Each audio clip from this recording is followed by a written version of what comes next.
ba, ba, ba.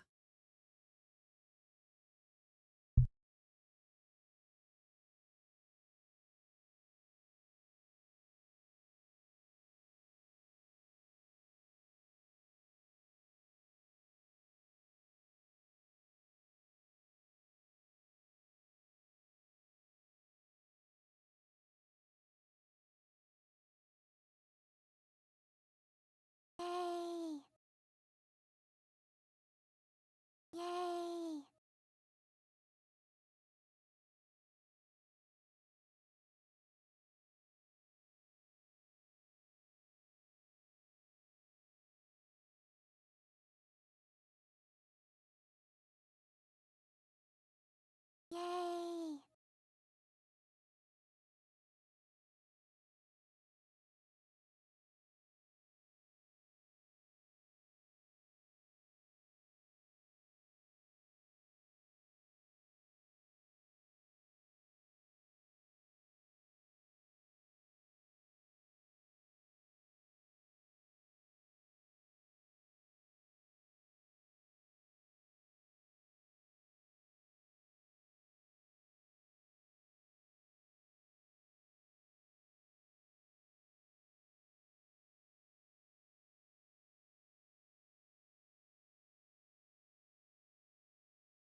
Yay!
Guys, I'm scared.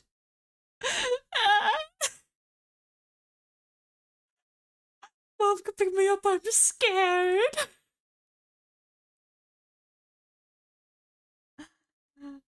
Hello, but the stream deck isn't working. Well, I guess stream's cancelled, guys. The stream deck won't let me change my scene. Guess it's over. I'm kidding. My stream deck isn't actually working for some reason, but hi! Hey, guy! Why the fuck do we have a level 2 hype train? Why do we have a level 3? I'm going fucking insane. I have to catch up with banking all of these. What the fuck? Okay, my heart, my heart, my heart. Holy shit, yeah. Yeah, Kiara. Yeah, fucking pin that shit. Thank you, Ash, for the 20 gift subs and the level 6 hype train. Actually, it's technically only a level 5 hype train. We haven't completed level 6 yet. Also, thank you to Avery for the community gift sub. And I think there was also a resub, or there was biddies from Kiara Avery. Evan resubbed for 15 months. Mars Marzaki resubbed. Ash resubbed. Yeah, Kiara resubbed. Hi guys, I missed you. Oh, I don't know what to say. Full hype train. Yeah, everyone get your drawers in. Oh, I was so happy because I kept opening Mix Up without VTube Studio open, and then it would like break. And I forgot to open it again when I started stream. And I'm so happy that you all realized because Toshi wasn't in chat. Adding Toshibot was like the best idea I've ever come up with. I'm so smart. Also, you guys might be noticing my VTube is the same, but it's a little more. The movement is a little bit better. One, I messed around with some of the settings. Two, I did impulse buy V-Bridger for my birthday.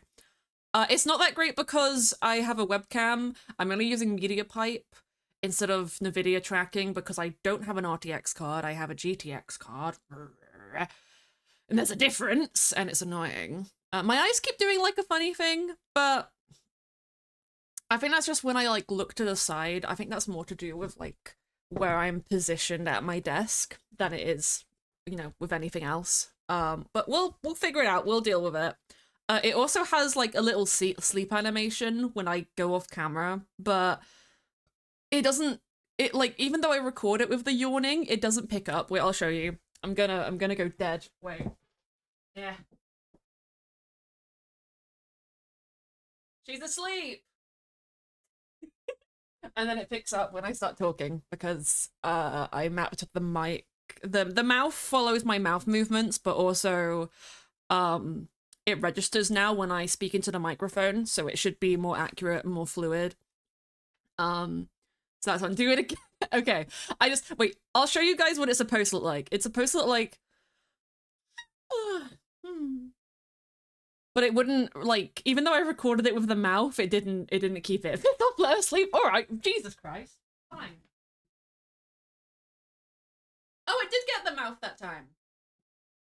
That's cute. Okay. She's gonna sleep again. But yeah, hey guys, hi. Fun little thing as well. So the background is, you know, as it has normally been. I am working on a new background. It is actually almost done. The problem is I started it yesterday. And I had a lot of stuff to do today, so I couldn't get it done in time. My fault for starting, like, I had people vote on it in the Discord. I want to say, if it would let me open up my Discord to check.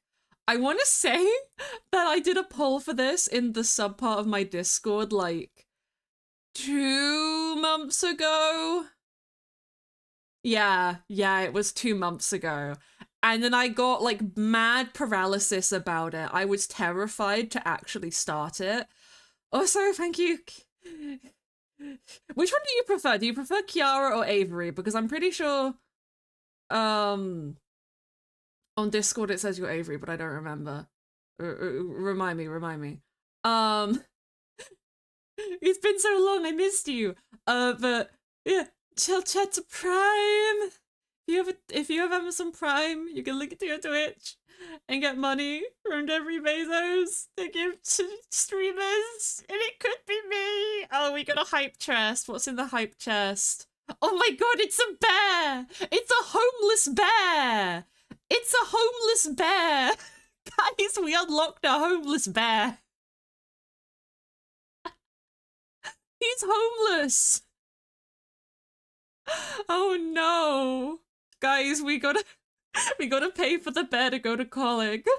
But yeah, I did a poll based on like I did a Sims build because doing backgrounds is annoying and I didn't want to fuck with Minecraft, so I did a Sims build. And then I also had a bunch of like 3D models in Clip Studio Paint that I've like imported into it.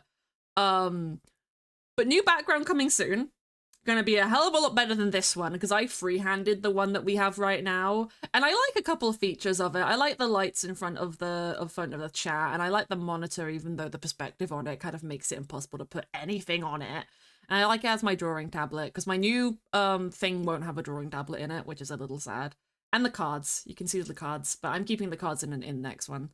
But yeah, and obviously, as people have been having fun with, new emotes, which I've been working on for the past 2 months. I waited way too last minute to add them. I literally, like, in the 10 minutes before stream was supposed to start, I added them to Twitch. So they might take a moment to get verified. But we have 15 tier 1 sub emotes. And then we have the 5 free follower emotes. So even if you're not subbed, you get a couple to have fun with. You get the heart emote, because we like the heart emote. I had to keep it. We will be updating the ones in the Discord probably after stream. And I have kept all of the Pride variants. So all the Pride flags that we already have in my Discord server, exclamation mark Discord, they're all gonna stay. They're just getting updated with the heart emote, so they're gonna look basically like that, but with the correct pride flags or anything. You subbed a fat minute ago, but did it show up on your end? Didn't show up for me, but I got a receipt in my email. I didn't see it in my list. I'll go through. What I'd say is try reload the page. If you can access the sub-only emotes, then we'll put it down to like a Twitch bug. Sometimes when you resub, it doesn't always like do a thing, I find. But like what does that actually say on your name? Yeah, it says you're a 14th month subscriber and you have the badge, so I'd assume that it's still working. But yeah, reload the page, just have a little check, have a little stuff. I do realize that an ad could start playing any minute because the one didn't play during the starting soon screen, I don't think. Yeah, all the Pride emotes are coming back. We're in the new heart format, and there's a couple of extras which I haven't added yet. I think there's just 2. Yeah, there's 2 emotes which I haven't added yet. And one of them is a big blushy emote, and the other one is like a points fingers together shy kind of emote. I can actually add them now, but I need to add them to Twitch, I need to make 2 emotes animated, and I just don't know which one should be animated. We also have head pats, because I had to keep head pats.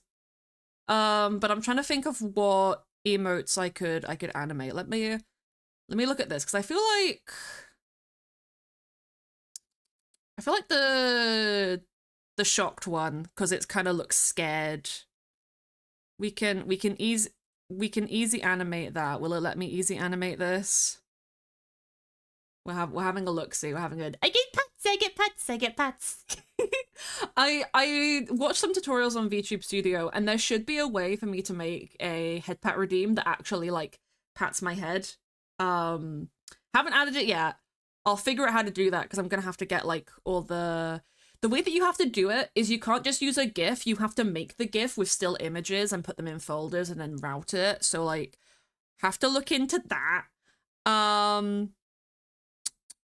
So let's make the shock one a shake.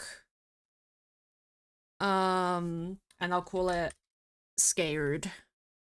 We'll upload that one and I'll get rid of the bass shock. Yeah, remove the bass shock. And then we'll add the pokey. The pokey. Not to be confused with the Pokemon. Just, doo-doo-doo. I wish my thing had a toggle to poke my little fingers together. I literally always send people the emote of like two fingers being poked together when I'm asking something shyly because I think I'm cute, but I'm actually just a big dweeb. But you know what? At least I'm self-aware. What's one more that I can do to get the blueshie? Or maybe I can just add the blueshie in easy anime and it won't look terrible. You can pay for 2 if you want. I'm a cheapskate, but maybe. I mean, I did buy V-Bridger, but it was my birthday. I'm allowed. It's my birthday. Ooh, actually, you know what? I can do cheeky. Because cheeky looks... It's not supposed to be laughing, but it kind of looks like it's laughing, so we'll do a cheeky. Cheeky is supposed to be like... I really like just the yum emote that like phones default have, because I think the tongue sticking out is silly. So it's supposed to be like that. But it does kind of look like it's laughing, so we'll put that there, and then I will add in the blush. There we go. Okay. There we go. Now all of the emotes have been added. I will at some point update the Pride animated emote to be with the new ones as well, but that's gonna take me a hot second because I didn't make that one. Well, I made the art for it before, but I didn't do the animation for it, so I'm gonna have to take a minute. I can probably do it like really easily in my editing software. It's just I don't know if I can export as a GIF in DaVinci Resolve, so I have to look into that. Love that you kept the garlic bread. I also did not make the garlic bread, but I feel like I've gotta, you know. I don't know where it came from, but I feel like I gotta keep it. But yeah, that's the kind of updates that are going on channel-wise, at least with like aesthetics. I meant to share a sneak peek of the emotes in Thingamabob earlier, but I ran out of time. So, you know what we'll do? Someone in chat say a pride flag. Hello Porkchop. Hello. Someone in chat name a pride flag, any pride flag, and I'll give that to the sub only sneak peek in the Discord right now. Trans, all right. The trans is actually the first one that I worked on. Funnily enough. So, we'll do pride flag emote. Do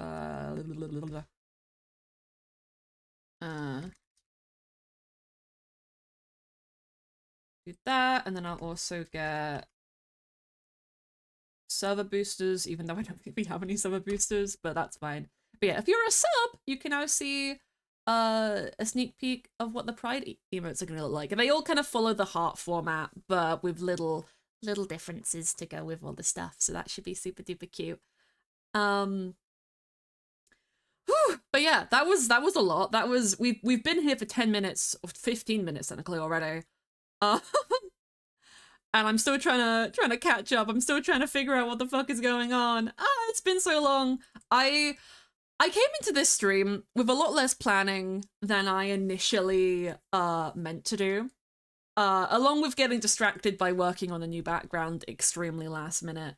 But, you know, when have I ever been known to do things on time? Literally the past 2 years that I've made new PNG tubers for myself, I have finished them the day that I have been meaning to reveal them.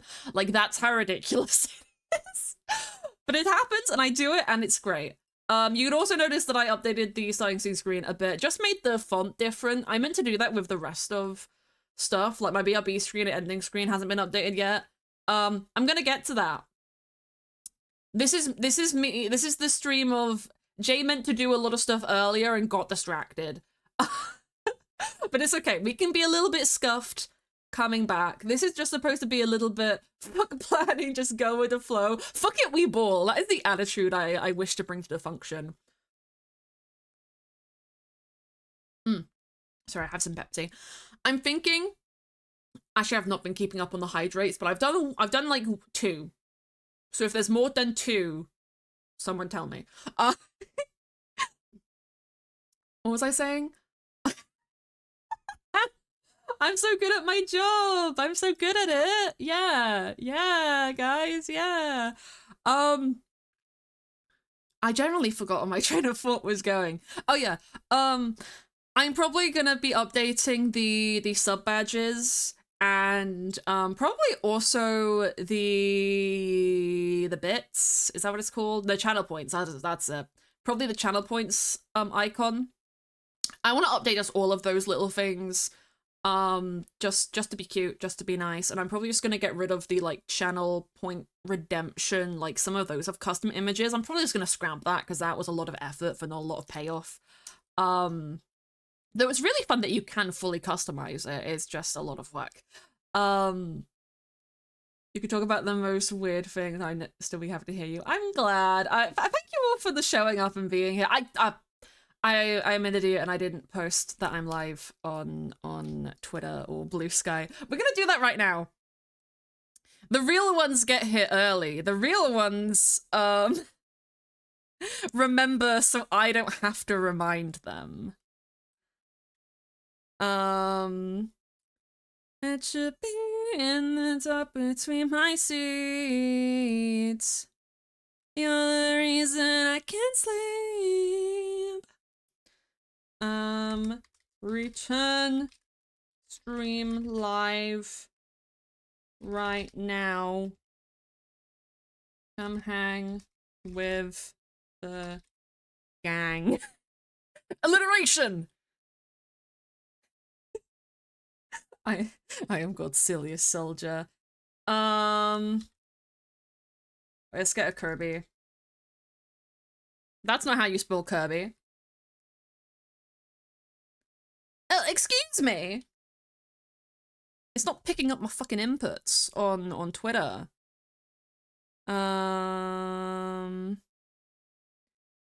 Let could be the Kirby sucking out.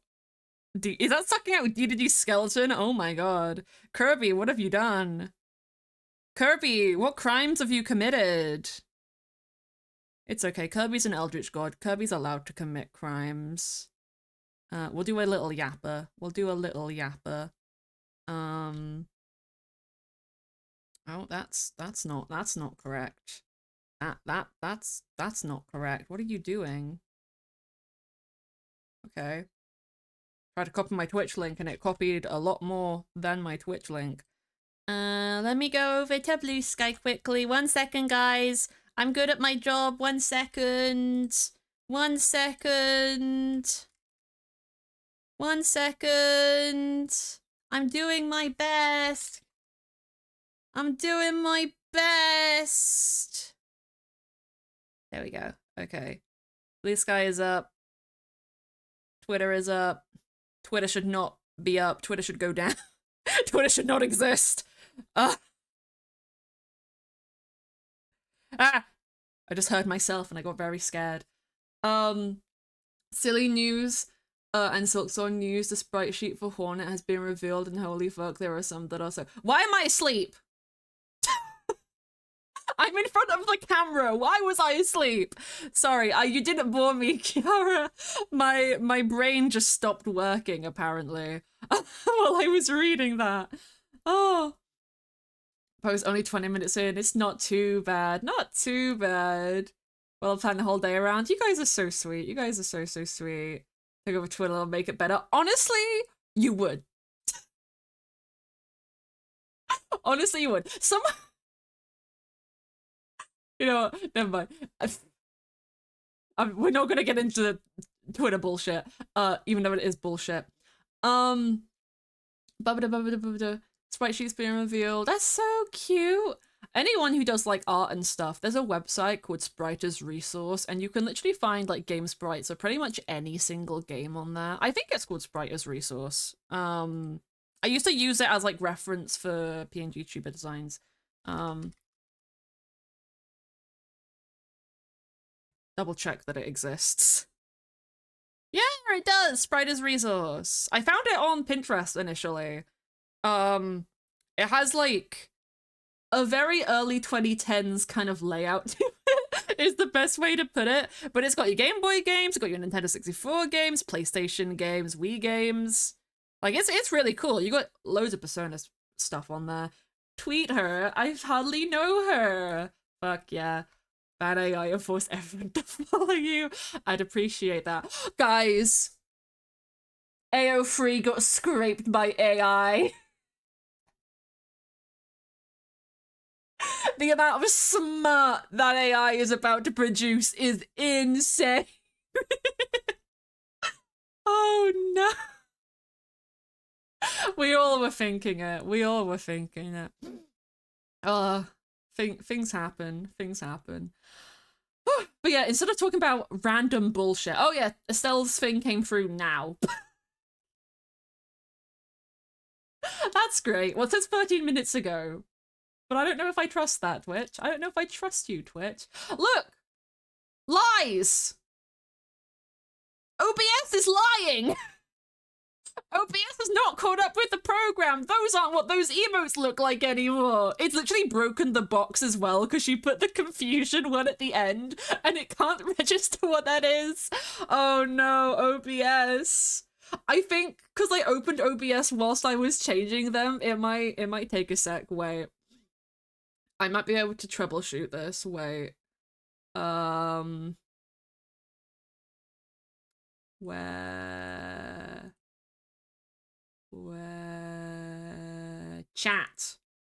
Refresh chat. Okay, guys, type. See if it fixes the emote.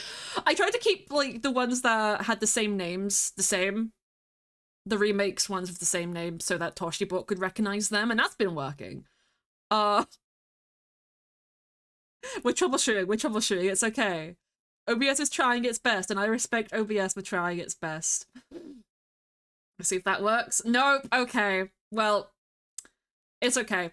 It will probably work next stream. But at least, in the Twitch replay, you can see all the new emotes. That's what matters. Again, little bit scuffed, but we'll deal with it. We'll be fine. I have another hydrate. So, I guess let's talk about what's been happening, where I've been, what's been going on. I know the last stream that I did was Mithril, was my last Mithril stream.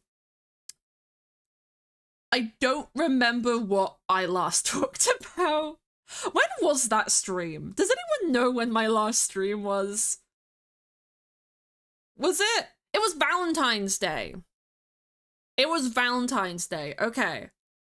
So it's been a hot minute. It's been a hot minute. That gives me a great jumping off point for what I can talk about. So February, I think I've mentioned this a little bit in the updates channel in my Discord. For anyone who doesn't, like, who hasn't been subbed before, if you're in the ACJ Discord, Discord, and you are either a Twitch sub or a server booster, like in the Discord itself, either one, you get access to the Supernova category, which gives you like sneak peeks, its own chat, its own stage for like events and stuff, which I don't do very often, but it's there. If people want, I might add like its own VC. But it also has an updates channel, and the updates channel is kind of where I do little blog posts about what I've been up to, what's been going on, how I've been. If I don't feel like doing big announcements about stuff, I will usually put like notices in there, if they're not important enough to be a massive announcement. Welcome back, yeah, welcome back. And I'm sure I've talked about it at some point, but February was a really bad month for me. At the end of February, I was set to have my driving test.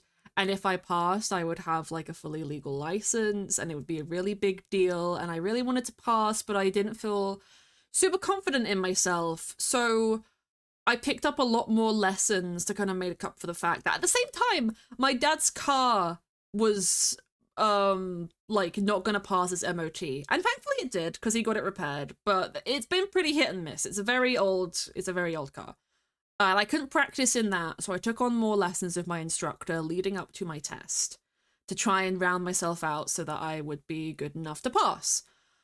And I was really, really stressed. Like, I don't think I've been more stressed since like Mithril, or maybe in my life, than that entire month of February. And February is the shortest month.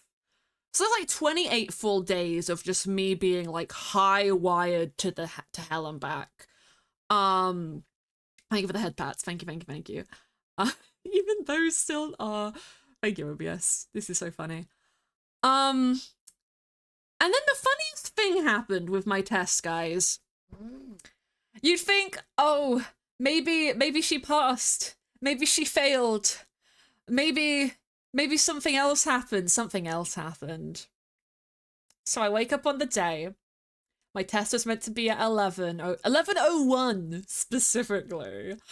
And my instructor comes and picks me up, and he's like, "Okay, you're gonna drive to the town that your test is in, because the way we do it in the UK is that your test center can't be in the town that you live in. Has to be another town to kind of prove that you can drive on like different roads that you might not be as familiar with, but you get to go there beforehand and like drive around and familiarize yourself. So it's a bit of a mute point, but you know, that's just how we do it here." And my instructor had given me like a list of different towns that he recommended I take my test. And I got his second place option, which I thought was pretty good. The town was pretty similar to like where I live, just smaller. So it was good, fine driving there, nice fun time. I get in my instructor's car in the morning. He put stuff into his sat nav. I'm like, okay, I'm super stressed. We're gonna drive there. Everything's gonna be fine. We start driving. And we go on the motorway.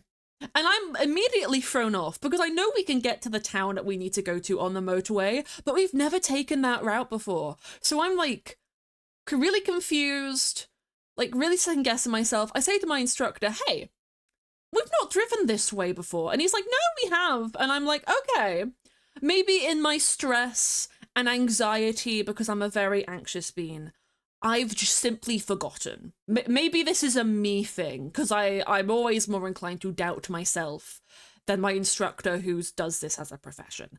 So we drive, and once we get to the town bit, I start fucking up. I don't know what, everything looks like weird, and I don't recognize anything, and my instructor's getting a bit leery with me, because like I have my test soon, and I'm messing up a lot, and he doesn't understand why. And that's when I notice on the sat-nav,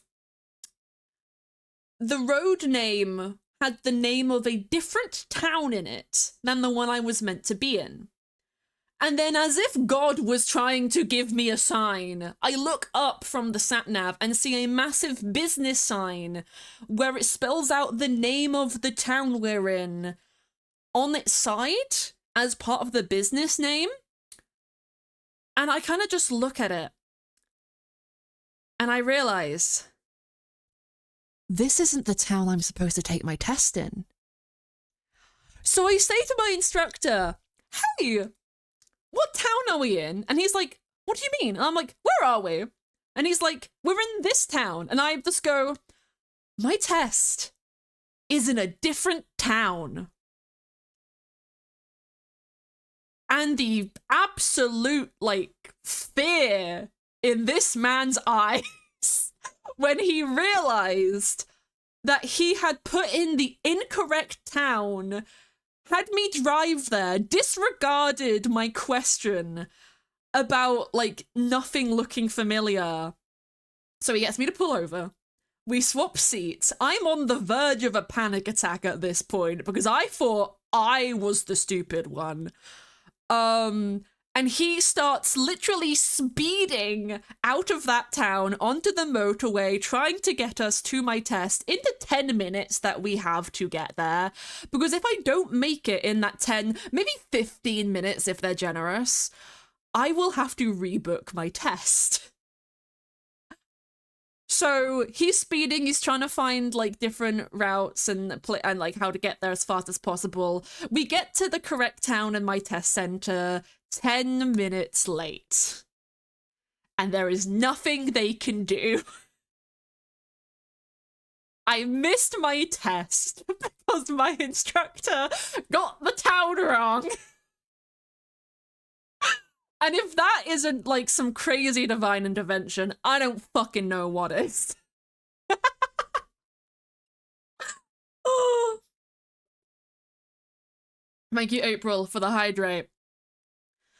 Yeah, that is a bit of a twist, isn't it, guys? So you can imagine I wasn't feeling all that great after spending 28 days on edge, only to not have my test. And I think that's really, that's what kind of pushed me into taking like a proper break, was like how high my anxiety had been for that full month, and it wasn't doing great beforehand. And my instructor, he was really nice. He's paid for my next test himself because my dad paid for the last one, and he's also given me a couple of lessons for free for when we go back to the town that we're meant to be in, so that I can get familiar with that place again, because those lessons are like 2 hour as opposed to like my hour and a half that I usually do, just because we have to drive there and back. So you know, he's made it easier. He's got me some money off. It's nice. Good lad. We like him. Thank you, Grant. But yeah, he was so embarrassed about it, and literally he drives me back home and he's apologizing the whole way there, and I'm just like, I've been trying not to cry the whole drive to the test center and the whole drive back home, just because I'm overwhelmed more than I am upset. And he's like, I'll talk to your dad for you, and I'm like, okay, thank you. So we get out the car, we go to my front door, I knock on it. My dad's just gotten home from like work and he's in bed still. So he throws some stuff. He was just trying to sleep. And I call up to him like, Dad, can you come here, please? And he's thinking that maybe I passed, and that's why my instructor's at the door. And then my instructor says, I took her to the wrong town. And my dad was like, okay. And after my instructor left, he was real leery about it. It was funny as hell. But yeah, that kind of what kickstarted me into taking my break was that ridiculous ass situation. Funnily enough, I had 2 months off from driving with my instructor whilst he like booked in a test for me, because getting a test in the UK is the most impossible thing. You book them like 6 months out. He's managed to move mine forward, so it's in like a month or 2. Because otherwise I'll have to retake my theory.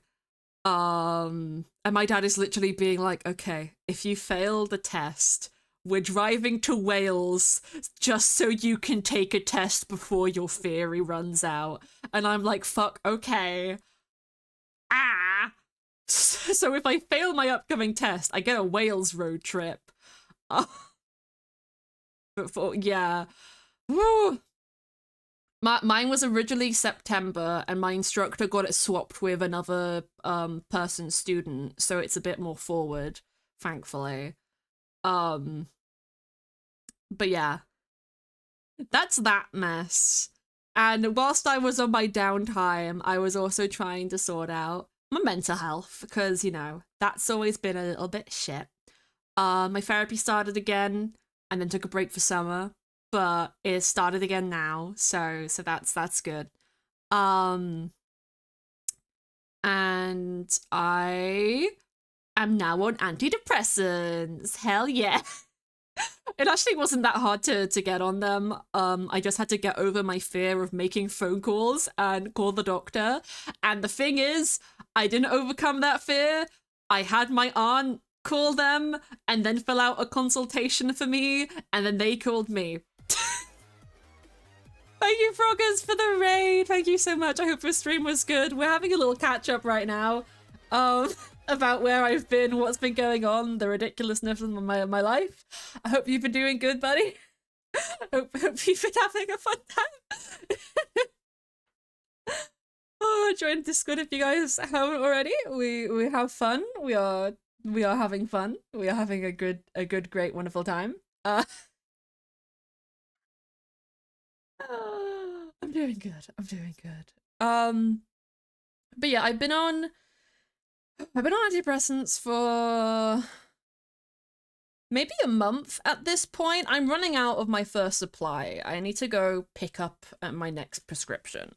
But they've been really good. I feel a lot better. A lot less like I'm gonna fall in a pit and die, so that's good.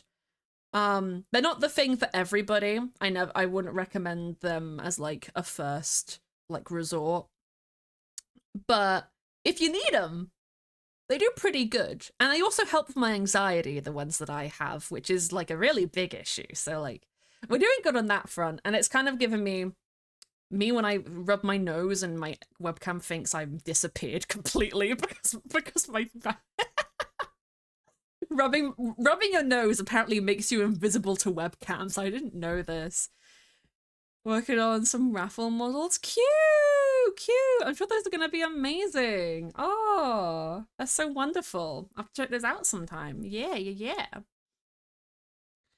Also, mods, somebody do a shout out. Someone do a shout out for Flockers. Cause we need that. Oh, there's already been one. Never mind. Sorry, I missed it. It doesn't show up in my activity feed. Or is that just a raid? No, that is a shout out. Okay. It doesn't show up in my activity feed when a shout out happens. It only shows up in the chat. It's happened. Don't worry. We're good. We're good. Every time I rub my nose, I fall asleep. Oh, this is delightful. Hang with the hydrate. I might have to get more Pepsi in a bit.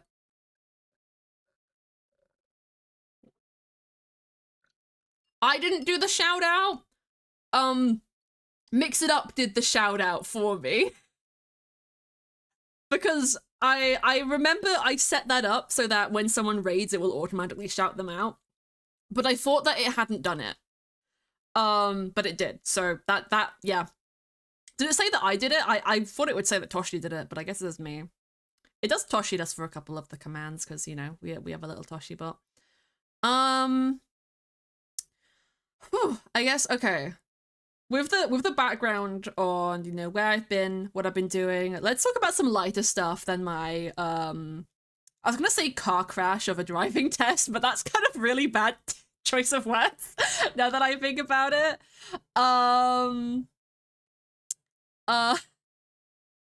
It wasn't a car crash, I'm fine, we're good, guys, we're good. After my disaster of a driving test and then my mental bullshit, there's not been... That's a loud-ass fucking plane. Can you guys hear that? I don't think you can hear that. I'm glad you can't hear that. I need to adjust my... I need to adjust the idle animation so that it happens, like, not after a second of an activity. I should do it, like, 2 seconds, maybe. Maybe that would be better. Yeah, I'll adjust that later. I don't want to adjust it right now because then you guys will see all of the buttons and stuff, and that'll be annoying. But no, that was a really noisy plane. It's gonna have my window open. Not you're ready, but you're not prepared. You're already giving up. Oh, yeah, so what else have I been up to? Working on emotes, which you guys have seen.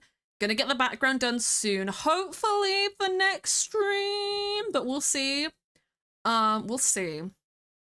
Because I think What I want to do is I want to stream on Sunday because that's when the lovely Lizzie Folksy's Fungi Festival server opens, and I'd like to be there on opening day. So I think that would be enough time if I work all day on it tomorrow for me to get the new background done and then touch up all of the OBS things. So next stream shouldn't be as scuffed. Unless VTube Studio doesn't want to run with Minecraft, which very well could happen. I don't know how much more intensive VBridger makes it. Skylar's here! Skylar! We love Skylar. We love all of the little chat guys. I love you guys. You will get a little kiss. Other stuff that I've been up to. Tilt to the side so I turn on my lamp because it's dark in my room. For that server to start, not gonna lie. Yeah, it's gonna be fun. It's gonna be very, very, very fun. I don't know. I know a lot of people who are in it, but I also don't know everybody who's in it, and I am a very anxious being, as we already know. And I'm also kind of antisocial, but, you know, it's fine. Esh, you can come hang out. You can come you can come hang out with me. We can build that courthouse to sue Mars Marzaki. Anybody who hasn't been in Mars's streams recently, I started a bit a little while ago about suing Mars. Just for like any reason I could come up with. Thank you, Kiara, for another gift sub. Thank you so much. And I'm low-key just really interested in building a courthouse and suing him on the Fungi Festival server. I don't know what for. I have like a long list. I have like a long list I could pick from. But Esh is my lawyer. Burger was supposed to be the judge, but if we're doing it on the server, Burger might have to join the jury, and I get another judge. But we'll see. I don't think there's a painting mod on the server, but there is, I'll just put a little Burger behind the judge's desk. But should make a great lawyer. That's what I'm saying. Lizzie can be the judge. Lizzie can be the judge. But Esh is my lawyer. Mars, I don't know who Mars's lawyer is gonna be. Sue him for I know for compensation, I want a hug and a little kiss on the head. That is the compensation I am asking for. Emotional compensation. Ash, you gotta just fake it till you make it. Have some confidence. The thing about Minecraft servers is everything is a bit. Just don't fail RP. You just gotta yes and go with the bit. If it's funny, it flies. Okay. If it's funny, it flies. That's all that matters. The fact that is like kind of how it works in content creation though is great. Just gonna let me on the server. I have no control over that, unfortunately, Burger. But we'll find something. We'll do something, I'm sure. I'll just make you like a little plushie. I'll put you on the side of my stream, so even if anyone else can't see you, I can see you and I will know you're there.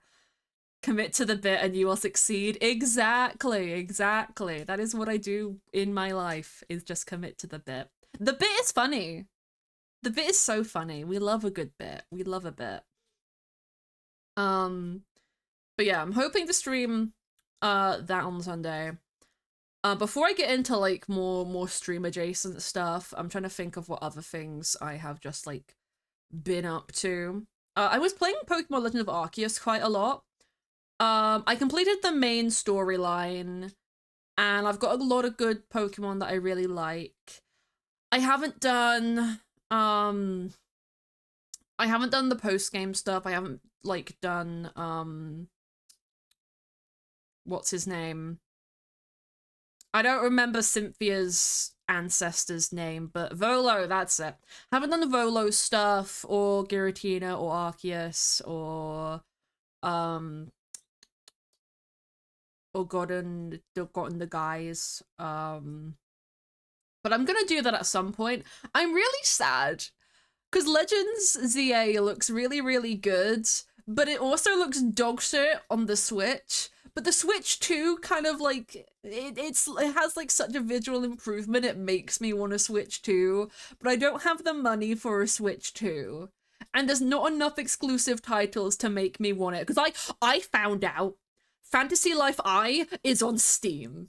If you don't know Fantasy Life Fantasy Life is my favorite 3DS game of all time. It's a really cute, like, class-based RPG, so you can be like an alchemist or a magician or a knight or like a seamstress or all of these different jobs, and they give you different abilities and different crafting mini games, and it's really, really fun, and it's really, really cool, and the story is great, and I love all the characters, and it's vibrant and colorful and chibis, and I love it. And its sequel, Fantasy, or like, I don't know if it's a sequel, more of it's just like a continuation of the series, but like not related to the previous game. But Fantasy Life I is coming out on the Switch, but it's also on Steam, so I'm probably just gonna play it on Steam on my PC. Maybe I'll stream it. It's kind of adding some Animal Crossing like features to it, so you get like more of a city builder in it, but I think it's gonna keep like the core gameplay the same as well. I'm so excited about it. Gonna get a Switch 2 for a long time. Don't touch my current Switch anyways. Yeah, that's my thing. I mainly play my Switch when, like, it's Mario Kart with my dad. And even then, my dad and sister, they really prefer playing it on the Wii because they're more familiar with the nunchucks on the Wiimotes, than they are with, like, the tiny Joy-Cons for the Switch. They like their motion controls. I don't like my motion controls. I'm trying to like 100% Mario Kart on my Switch, but I haven't played it in a while. You need like a lot of balls and like time and dedication to actually go through and do all those maps on every CC. But yeah, I'm gonna get to it. We have all the characters on our Wii Mario Kart. I think only one of them we cheated to get. And what I mean by that is on the Wii, there were some games that you could buy that would unlock Mario Kart characters for you. So I got my dad Mario Galaxy for his birthday once, solely to get Rosalina in Mario Kart. Like, it's a really great game. My motivation was Rosalina in Mario Kart because he wanted to complete the roster. I'm also sad because Diddy Kong is a DLC character on the Switch when he's just a normal character on the Wii, and Diddy Kong was my dad's main on the Wii. My main's always been Daisy, specifically on the motorbike, because we need that outfit. I do love the skins they're adding into Mario Kart World, though. Like, the whole just idea of skins in a Mario Kart game.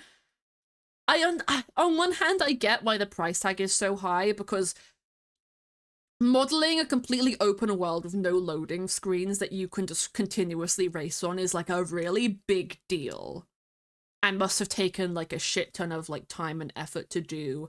And also 3D modeling, not just like the basic character outfits, but also a bunch of different outfits for all of them. I think some characters don't get costumes or have less. Like, I feel like the Moo Moo Meadows cow probably isn't gonna get many costumes, if any. Same with like the Shy Guys outside of like the color variants and stuff. But like all the humanoid characters and like Bowser and that, they are all getting like multiple outfits. And 3D modeling takes a really long time. So Larry, best Mario Kart character, based. Yeah, I main Daisy, Princess Daisy, she's my beloved. I think I've pretty much always mained Daisy. My dad main Diddy Kong, my sister mains Yoshi.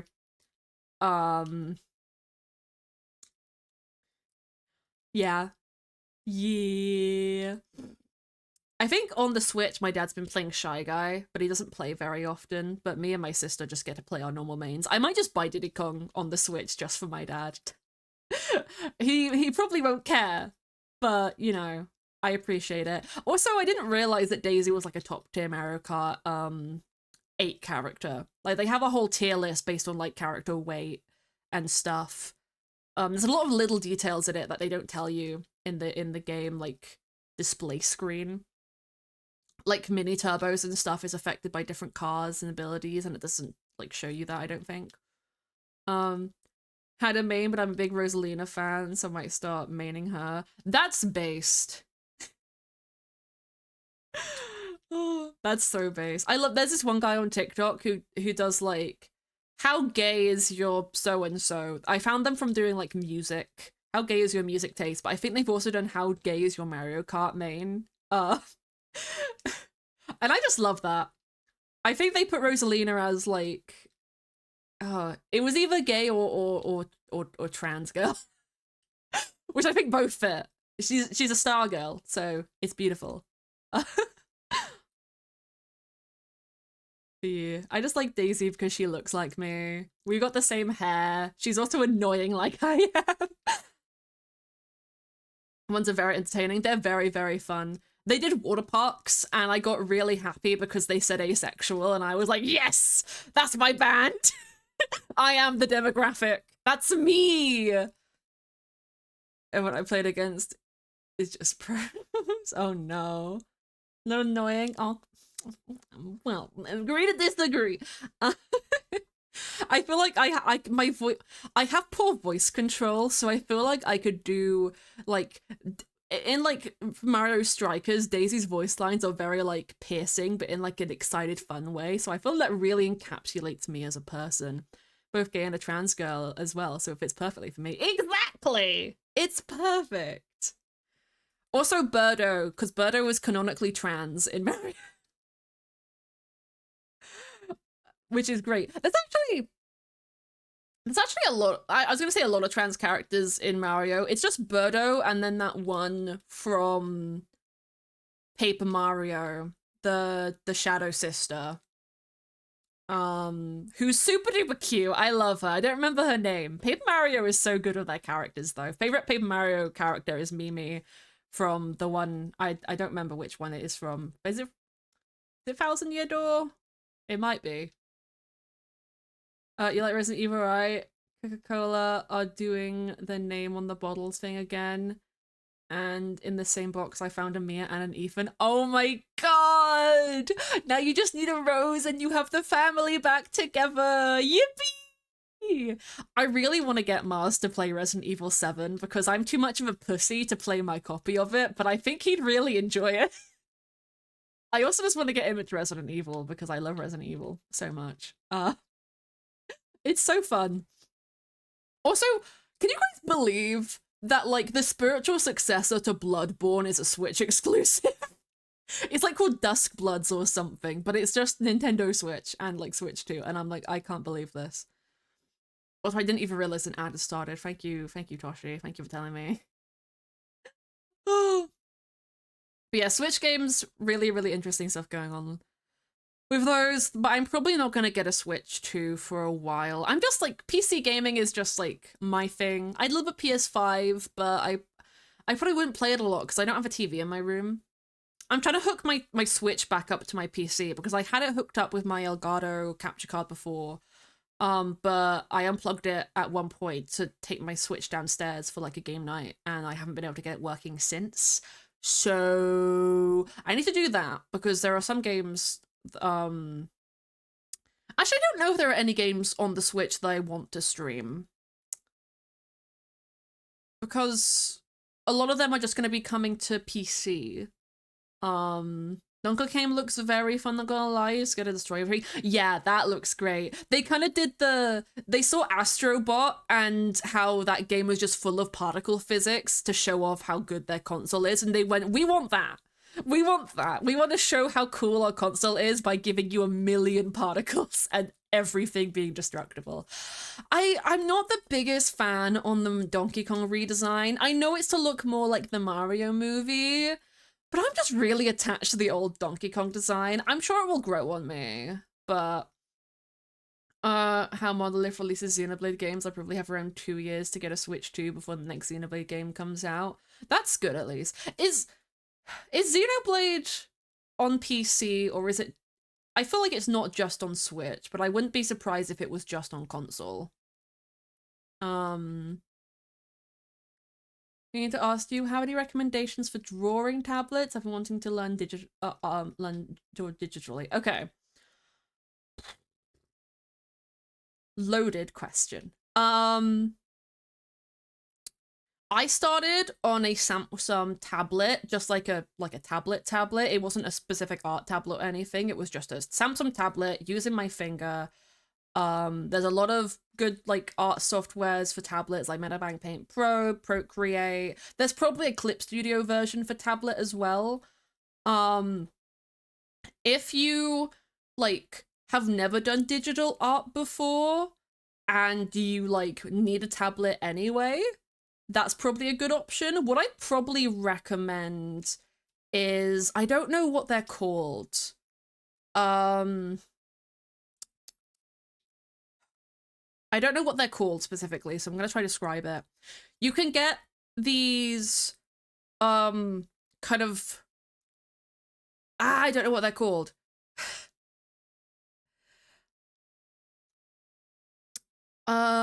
It's like a little digital sketch pad that you plug in through a USB to your computer, and then you use it comes with a pen and you use that to draw on the thing, but instead of displaying on that what you're drawing, it just maps your mouse on your PC.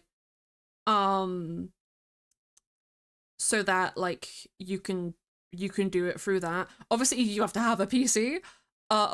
But the first one that I got it off like a place called T-Mart, and it only cost like 20 quid. And I used it for years. Like I gave it to Charlie because they wanted to mess about with stuff. Screenless drawing tablet. Maybe that might be what it's called. I just never knew what the name for it was. But if you have a PC, I'd say get one of those to start off with. Try find a cheap one that will just like do you for.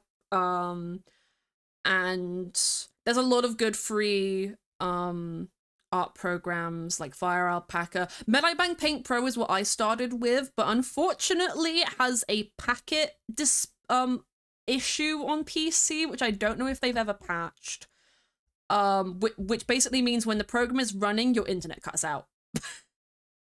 Or at least like mine did without an Ethernet cable. I'm not sure if it's been fixed.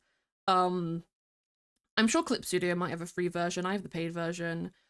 For like proper like graphic tablets, I use a Huion Canvas. I think it's free that my dad got me. Wacoms are also very good, but they can be very expensive. Like I think my Huion one was about like 300 quid, and it's not like the newest one on the market either. But like brand new, 300 quid for like a full tablet. But it works really well. The pen's really sensitive, but it really depends on what you have available and what you like. I mean, you might be able to. If it has a touch screen, you can do stuff with it. It just depends like what kind of stuff. I know Apple products have like a Apple Pen, which a lot of people use for art as kind of like a shorter hand to getting like a proper tablet. Yeah, it really depends on your price range. If you have a PC and are starting out like stuff for the first time, get like a screenless tablet for as cheap as you can find one, just to see how you feel with it. It won't be like, there'll be a little bit of a learning curve because you'll be like, it's like you move your the pen on the thing and it will move on the screen, but it's not like your hand's not on it. It's not like drawing on paper, but it's good. I didn't find it too hard to deal with, but it's a lot easier than like, using a mouse, which I've also done before. If you can use your phone, use your phone. If you can get a pen to work on your phone, get a pen to work on your phone.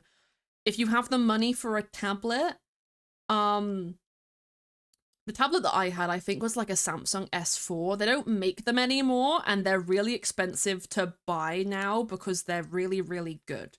But honestly, any like tablet that is on the market, which is affordable for you and can get stuff off the App Store, will work fine.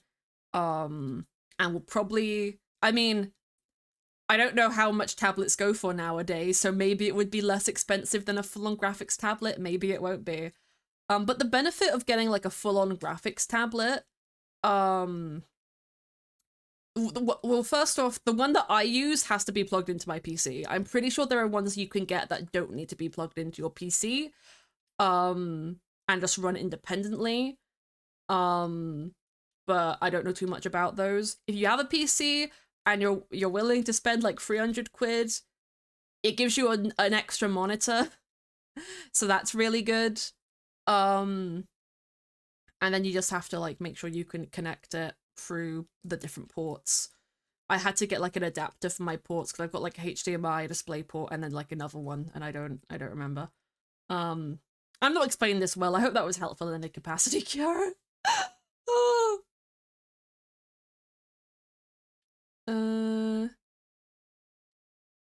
It's so slow though, so I don't know if that's something I did or something that's wrong with it. Is it an Apple perchance? Is it an Apple or an Android? That's a big question. Okay, good. I'm glad it's good. If your phone is an Apple and it's an older model, Apple do send out updates that will slow down older models of their like devices to incentivize like getting new ones. Android might also, but I've never experienced that, and I usually have a couple outdate versions of Android like phones and stuff. So yeah, okay. It's Android, that's good. Don't know why it's being slow, but if it's a really old Android, it might just be that. My old, I think it was Android, like my Samsung like 7. Oh, wait, no, I'm on Samsung 8 now. It was like Samsung like 5 or 4 was a bit slow, but it got better. My tablet got really slow near the end. That was a disaster. Is the games are only on Switch? The answer is yes. Nintendo owns Monolith Soft, so they can't release the games anywhere but on Nintendo consoles. Ah! Okay, well that gives me something to use my Switch for. So that's good at least. That makes sense. Yeah, I was kind of expecting that, but you know, thank you for answering. Low-end Android phones are just slow sometimes, like mine. Yeah, sometimes. Yeah, technology is interesting. You spend $100. Like, okay, yeah, that checks out a little bit then. Yeah. And with enough determination, anything can be used for art. Realistically. Just try your best and, you know, do some research, manage your budget. There's a lot of different options when it comes to art. Art is one of the most accessible things on the planet, which is why it's so stupid that AI artists exist and defend themselves. I will never understand that. I can get it as like a conception like stage, like you want to really quickly like mock something up to refine yourself, but I don't like that it steals everything from other people in order to make what it needs. Like, if you're okay with AI learning from your stuff, then fine. It needs to be an opt-in or out situation, and people need to stop scraping different websites to steal stuff. I'm so done with it. Every time I see an art post on Twitter, my heart dies a little because I know that AI is stealing it, and I'm so sad. Chalk plus sidewalk art. Yeah, literally. I used to do art on the sidewalk when I was a kid. Got yelled at by an old lady about it. Didn't give a shit. Still did it. It's fun. Definitely watch if you stream Xenoblade, only if you want to, of course. I don't know if I would stream Xenoblade solely for the fact that it's like a JRPG, isn't it? And it's kind of the same thing of like I'd never want to stream Persona because it would take over my life. And it's like when you're playing a game on stream, especially like a long game, it's like you want to try and get like as much of it done on stream as possible, but then you can't really play it off stream, so it makes actually playing through it like so much slower. And that's what kind of happened with Pokemon, but Pokemon's a game that I can crack out in a week on my own. Be better than AI artists, so this is how I think can by trying to learn to make my own art. Yeah. And this is the thing with art, is like you're never going to be amazing at it to begin with. Art takes a long time to learn. Best thing I can say for any of it is just look at artists that you like, try and take on what like they do. Don't trace or anything, but like you know, you can take inspiration. What you can do when you're trying to learn like anatomy, I do like heavily recommend like tracing figure poses and that kind of stuff to get the feel, breaking everything down into simpler shapes to kind of commit it to memory. And then when you feel a bit more confident, try doing like more of a freehand based on a reference instead of like drawing over it. But literally, drawing over reference photos is something professional artists do because it's a shorthand. It speeds up the process. Clip Studio Paint has like a 3D model feature where you can just like make poses and like keep them and then like change the direction. They actually updated it so that you can draw on the 3D models now. So if a character that you need to draw continuously has like tattoos or stuff, you can get the perspective on it perfect by just saving it on a model. It's really cool. I don't have that feature yet because you have to pay to fucking update Clip Studio Paint. But I'm gonna get that at some point. Welcome, Yin. Yin Yan, I mean, sorry. Welcome, get your daily draws. I do need to get more Pepsi.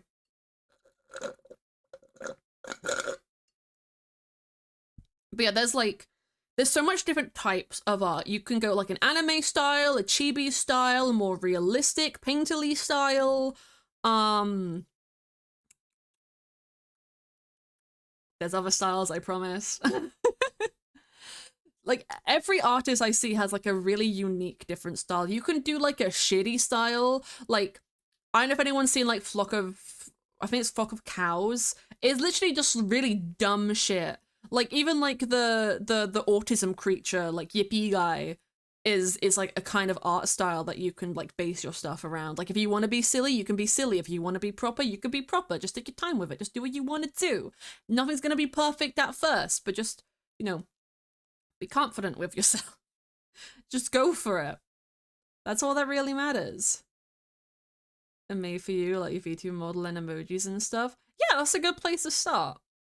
It can also be useful having like a character that you want to continuously draw. You don't want to just draw the same thing over and over and over again, because then you'll get really good at drawing that one thing and nothing else. So you want to try and branch out. Like a problem that I have is that I'm not super confident in doing like male bodies and figures because I draw women too much.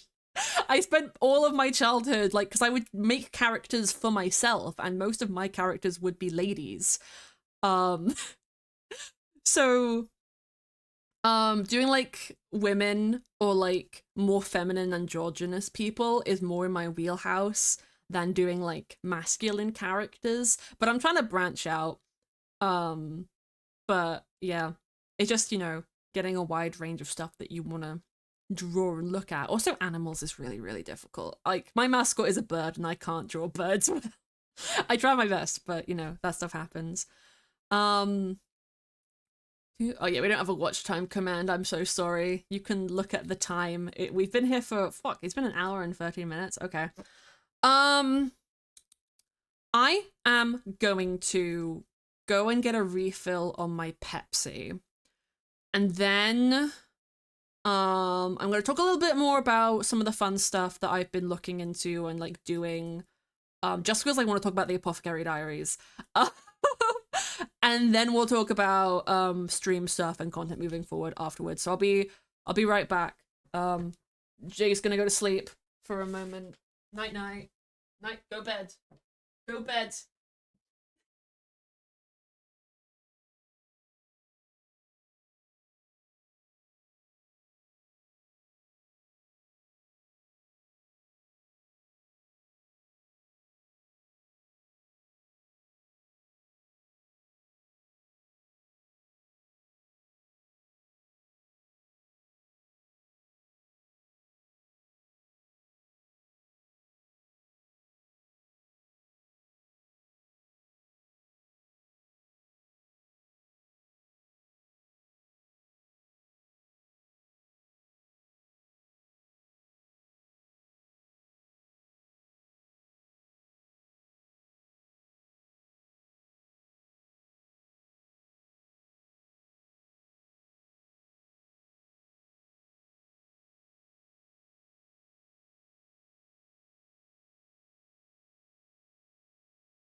Wake up, bitch!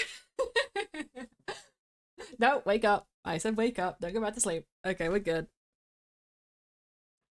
Emma beat me to my 16 days. Holy shit. Oh, it's me already. Oh, you guys are so cute. You guys are so sweet. You know what was embarrassing today is I came home from my driving lesson because it was at like 4 o'clock. Hello, Ken. Hello. Step aside, cello, show you some real follower numbers. 1 year. What? You've been following me for a year? What the fuck? You're like a sleeper agent. So hi, Ken. Missed you. No numbers. Very impressive, very impressive. We stand, we stand, we stand. Just looping the full sleep animations. Ah. Oh, wait, was it? Oh. Maybe it was picking up, like, my chair as me. Maybe there's a ghost in my room. that my webcam thinks is me. Oh, that'd be scary. That could be several ghosts in my house, huh? Oh yeah, the embarrassing thing. I didn't expect my dad to be home when I got back from driving, and I had a Panic at the Disco song stuck in my head, and I just opened the door singing it, and then my dad was in the house. I don't remember what song it was. Was it Mona Lisa? No, I don't think it was Mona Lisa. Fuck. I don't remember what Panic at Disco song I was singing, but I know I was singing one. I'm sorry, that's me. I was stealing some garlic bread. No! Me never been free as 6 months. Hell yeah. No, like 2 songs. So me and my dad watch a little game show called Pointless. It's on at 5 p.m. every day. And it's a game show where teams of 2 compete to get the lowest scoring answer. So it has to be a correct answer to a question. But the less people in like the pool of people they initially asked who knew it as a correct answer, the less points you get, and whoever has the lowest points like stay in, whoever have the highest points at the end of the round they leave until it's 1 team left, and then they get a trophy. And if they get a pointless answer in the final round, they get whatever the jackpot prize is. And also, anytime someone gets a pointless answer in the entire like show, they add £250 to the jackpot. So the other day, the question was so it was periodic table, and the question was name any chemical symbol ending in any chemical element that has 3 vowels in it. And I shit you not, every single team they had every team got 2 goes to answer the question, and of those 4 teams, all 6 of the people playing got a pointless answer, so they had to go into another round, and then again all of them got a pointless answer, and then they had to go through it again, and then one of them got 1 singular point. And it was crazy. But yeah.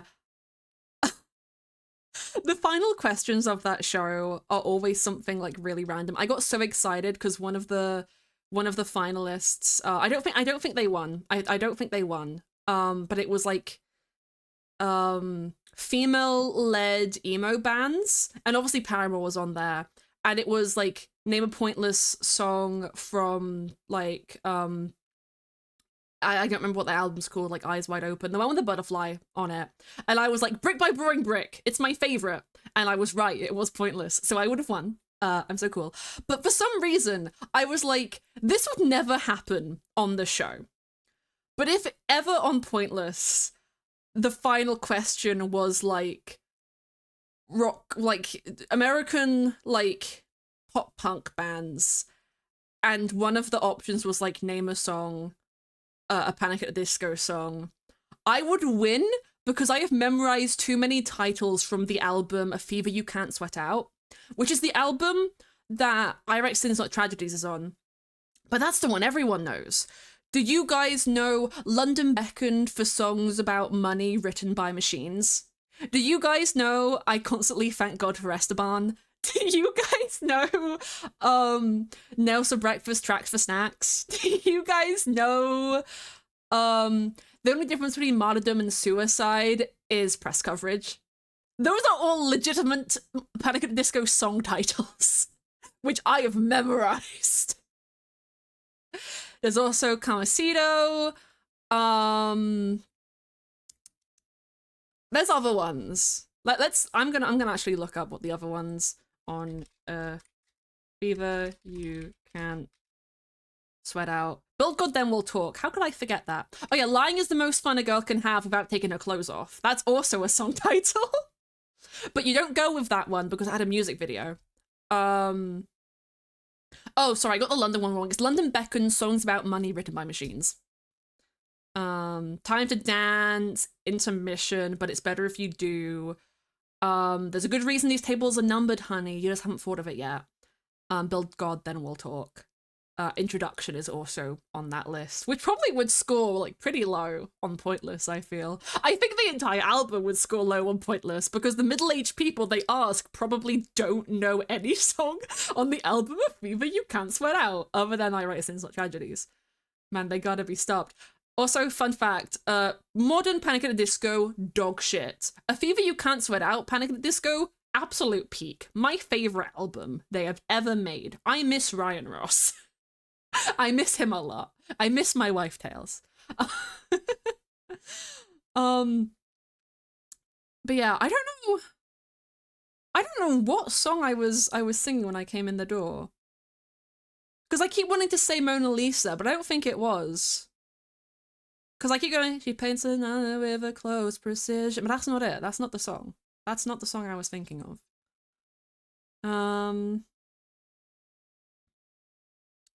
And it's not from Death of a Bachelor, and it's not from A Fever You Can't Sweat Out.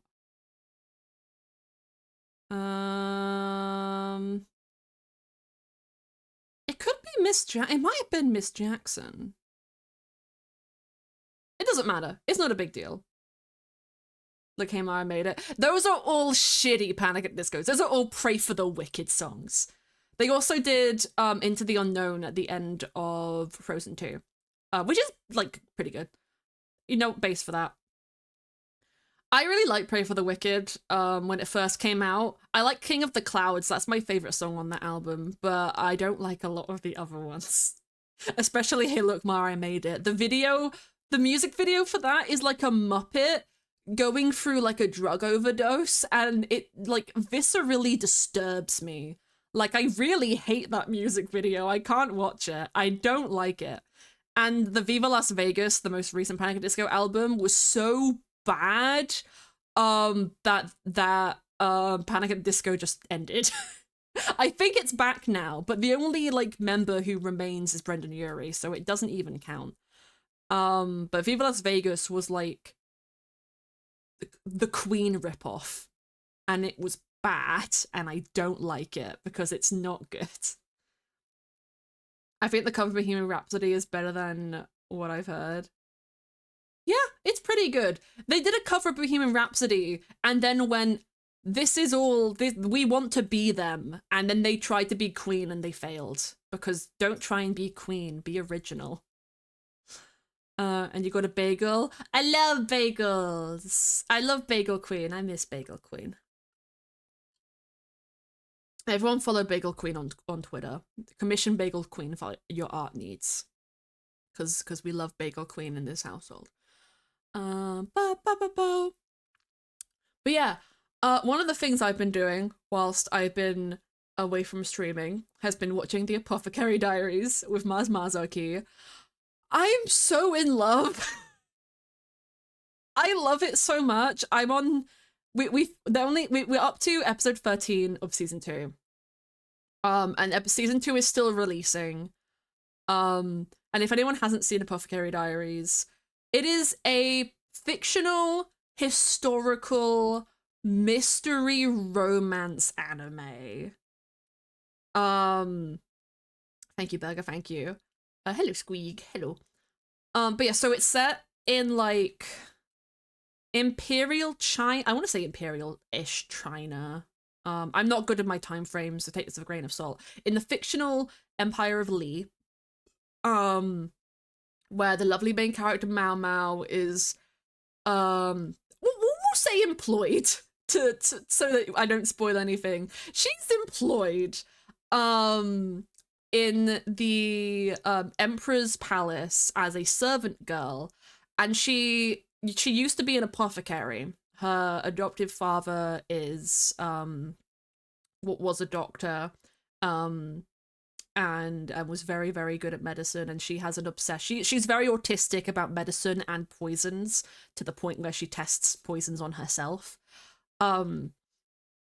And she kind of at first tries to like subtly help when she realizes things are going wrong, and then she gets found out, so she starts like actively solving mysteries and stuff because she's smart and her curiosity is insatiable. They make a lot of comparisons between her and the cats, to the point where in season 2 the emperor himself names a cat after her.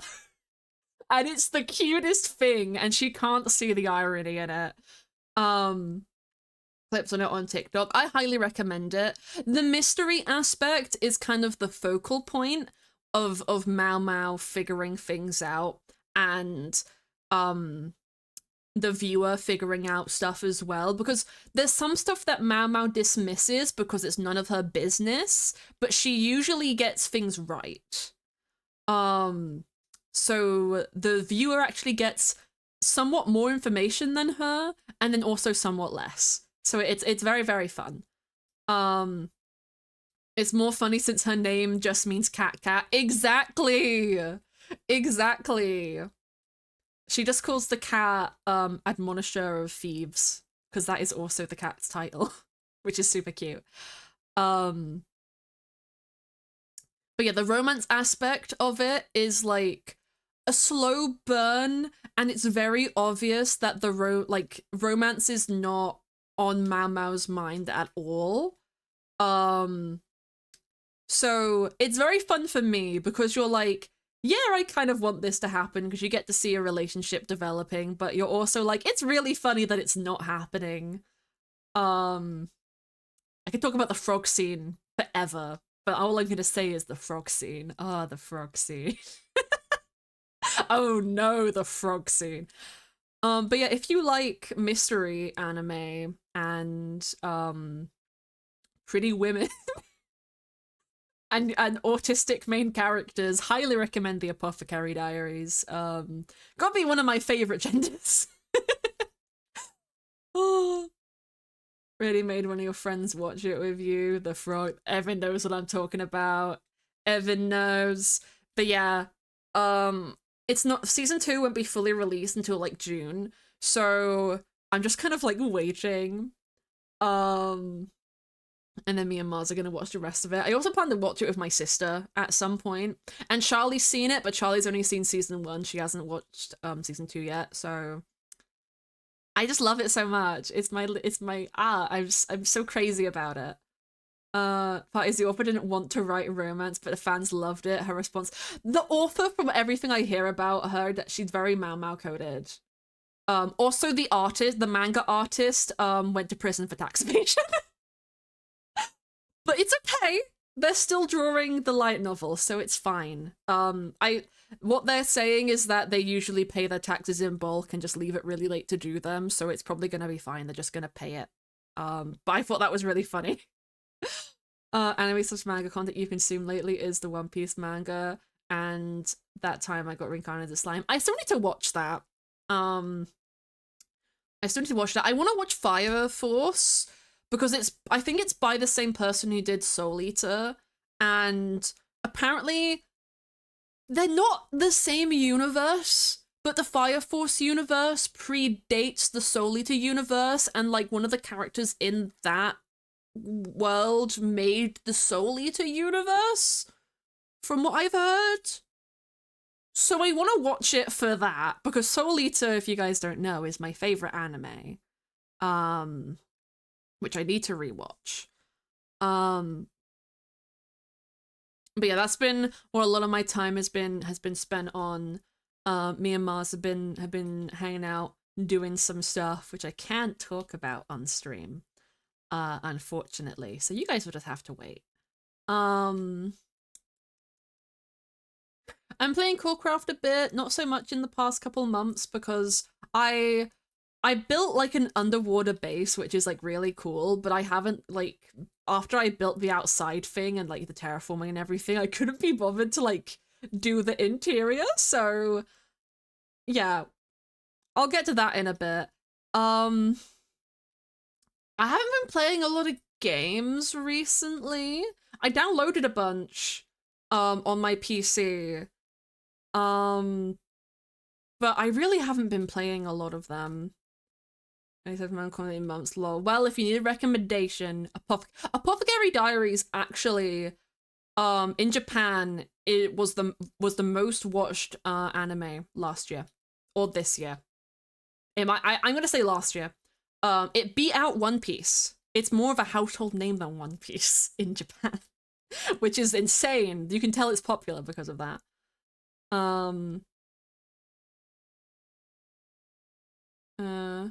So before this one character in a game.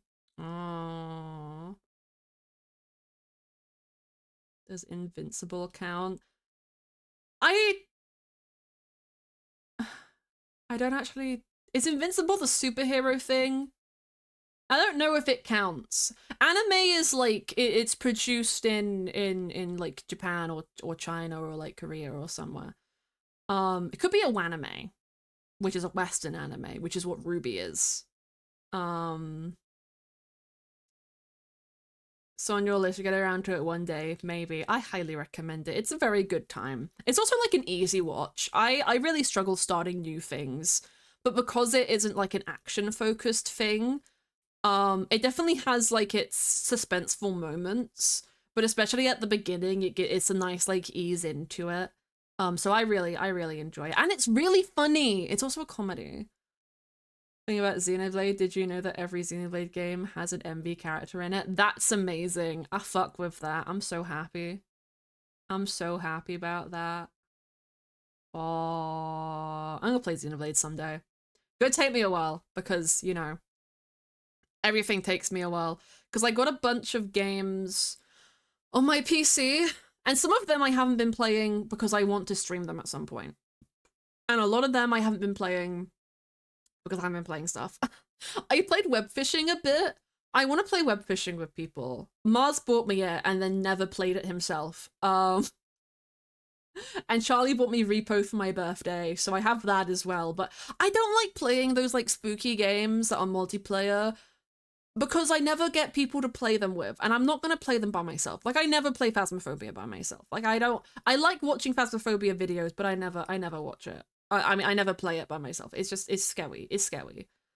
But I realize this is like kind of the indie game formula recently has been some kind of horror-based game that is multiplayer and involves you like gathering things. Or doing something. Like Phasmophobia kind of started it, and then there was a bunch of rip-offs, and now Lethal Company came out, which had the 4-person gimmick, but instead of hunting the ghost, you were hunting for loot. And then Content Warning kind of took it a different direction when you're filming the monsters instead. But I felt like that fizzled out kind of quickly. And now Repo has it's basically the same as Lethal Company, except you're a little guy. Except you're a little guy. There's also like Gaggle Studios, the people who make Goose Goose Duck, are also making a similar game, but it's like a game show. You're like on a game show and you have to like get money, and you can also get sponsors in it. But it's very like par for the course. So I just thought it was interesting that that's kind of become a big thing in the gaming industry recently. That's scary. It's a lot more chaotic than scary to me, at least. Yeah, that's the vibe that I get. Lethal Company can be scary kind of depending on what's going on. I feel like I find it scary because I am a pussy, but I also find Phasmophobia scary, but that one's kind of meant to be scary. And it's been rotting in Steam ever since. That's fair. I had a really good time the first time I played Phasmophobia before I had like the existential horror of life put into me. But ever since then, I just haven't been able to like cope with it. I might handle it better now that I am getting my anxiety in check a bit, but you never know. You never know. But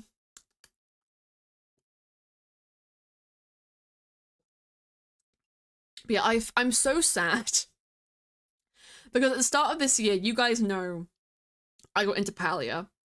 And I absolutely adore Palia so much. I have over 100 hours in that game, most of which I got in my first week of playing. I've completely done the main story quest, like every part of it, and it's not a short main story quest. I've gathered all the bundles. I've unlocked like everything. The only thing I haven't done is like friendship stuff with the characters or like romanced anyone. And I have one quest sat in my library which I haven't like done because it's like gathering fish and I don't want to do gathering fish when I log on. I just go on and I farm and that's about all I do. And that's my problem is the game is still in beta. So like they're doing like updates every now and then, but they're very small. Like they're adding plushies or they're adding like outfits. And like I have nothing to do. I'm so bored. I don't even have the energy to like decorate my house. I did my kitchen and my crafting room and my bedroom and they all look really cute, but I have no more energy to do anything. Palia isn't similar to Genshin. I'd say that it's more similar to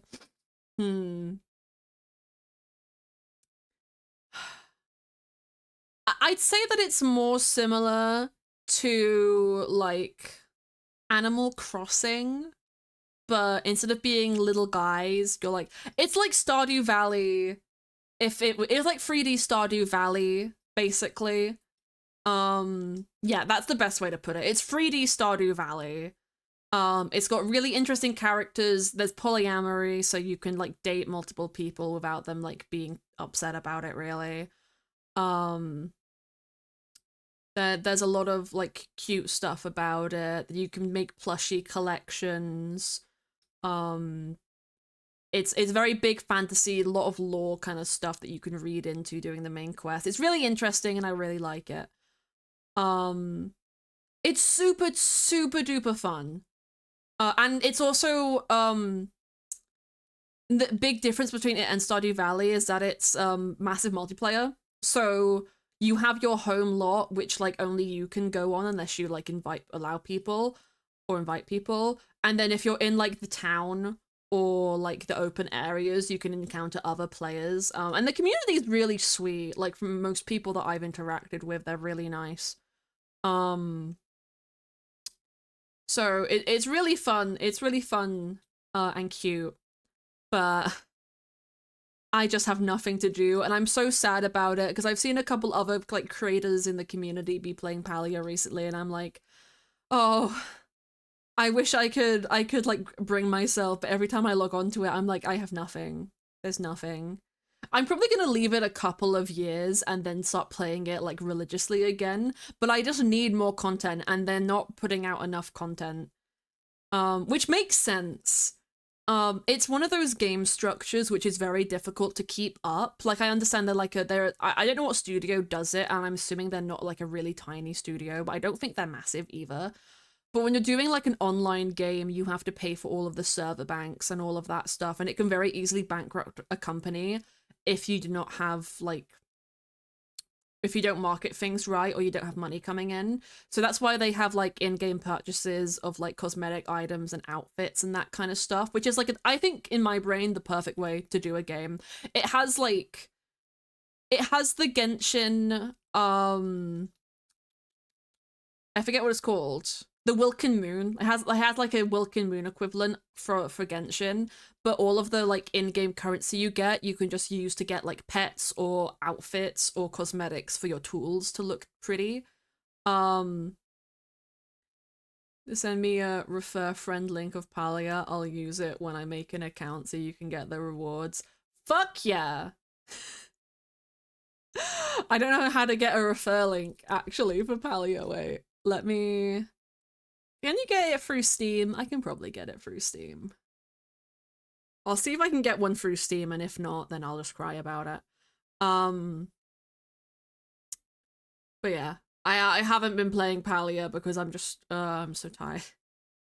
I also haven't played Stardew Valley since I first opened it, or like the last time I played it with Lizzie.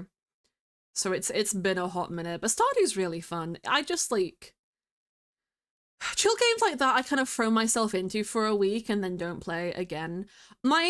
The thing that I'm kind of realizing with like games, other than like Minecraft, though Minecraft has this kind of issue for me as well. I like games that have a finite end. I like games that I can finish, that I can complete and not really need to do anything else in, but that I have the option to keep playing, you know? Because that's kind of my thing with Pokemon, is I'll beat it and then I'll get all the Pokemon that I want, and then I will like just kind of stop playing. Um,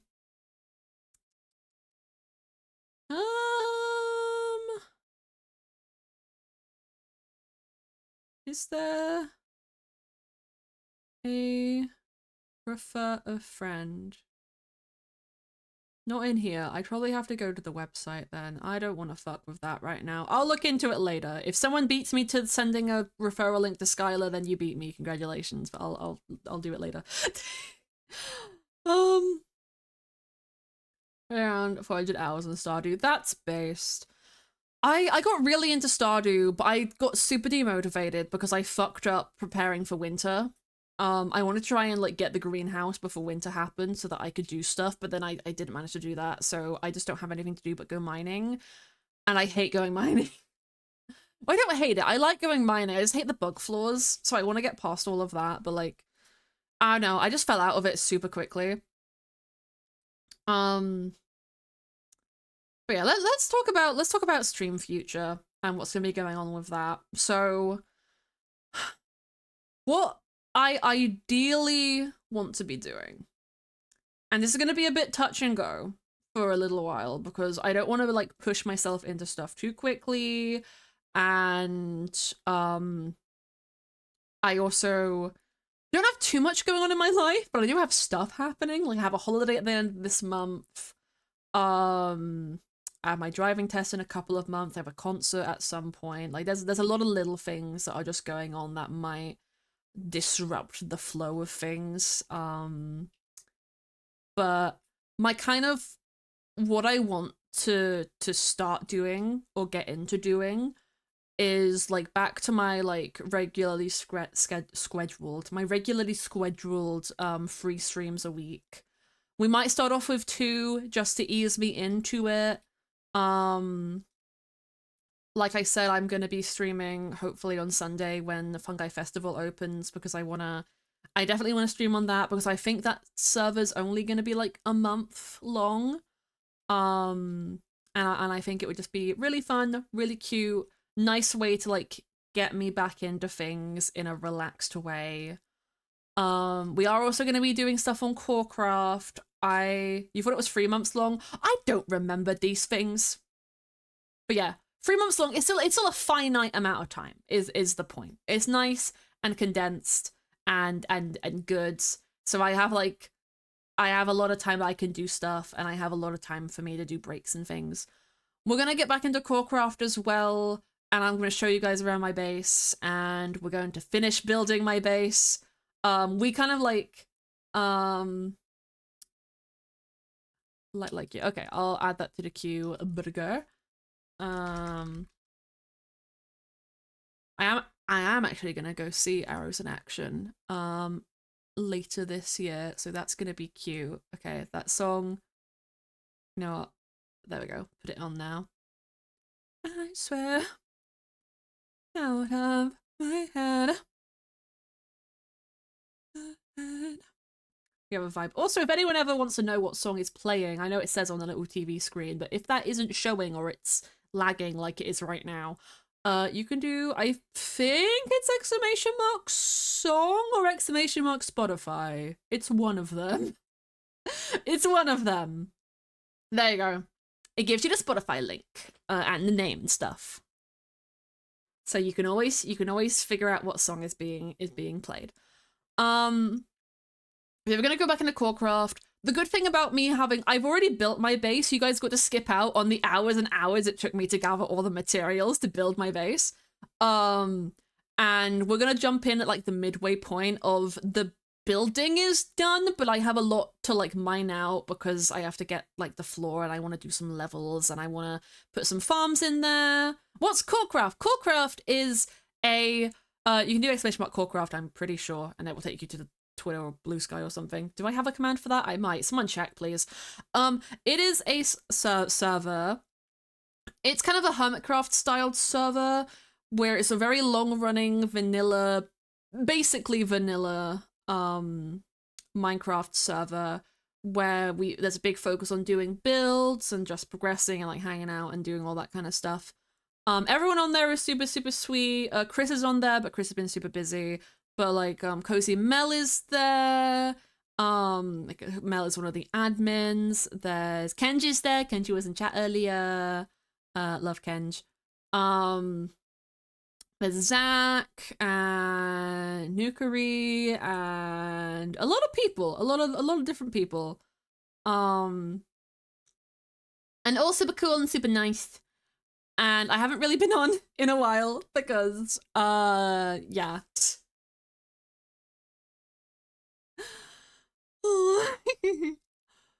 But yeah, it's a very fun server. My place is very out of the way of stuff, but I know all the things that I want to do. I want to get a couple of like, I want to get a sheep farm and move my cow farm into where my area is, and I don't know how long the server's lasting for entirely. It's supposed to be a long-running thing, and I had like these big ambitions of wanting to build the planet from Treasure Planet on the islands that I have.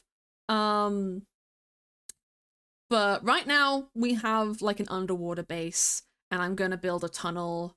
I'm probably going to finish building the tunnel off stream because I need a tunnel to go to the island so that I can get the mobs underneath, because I want to like get my own villagers instead of using other people's, and then also move my animals and stuff down there so we can do all of that stuff. There's going to be a couple of farms, and then like I want to get an auto smelter and my storage system and some like cute just little rooms. It's kind of underwater like snow globy pod kind of looking stuff. And then at some point I want to go to a coral reef and get a bunch of coral to decorate the outside. I'll show you guys all the work that I put into it. I was like recording it with thingamabob, what is it called? The replay mod. But when I say it took me like a full like month to excavate the area and then build what I needed to build, because I had to also like get rid of all the water from inside. I'm not exaggerating, it took me like a month. So I'll just show you what the aftermath is, and you can imagine how long it took me afterwards.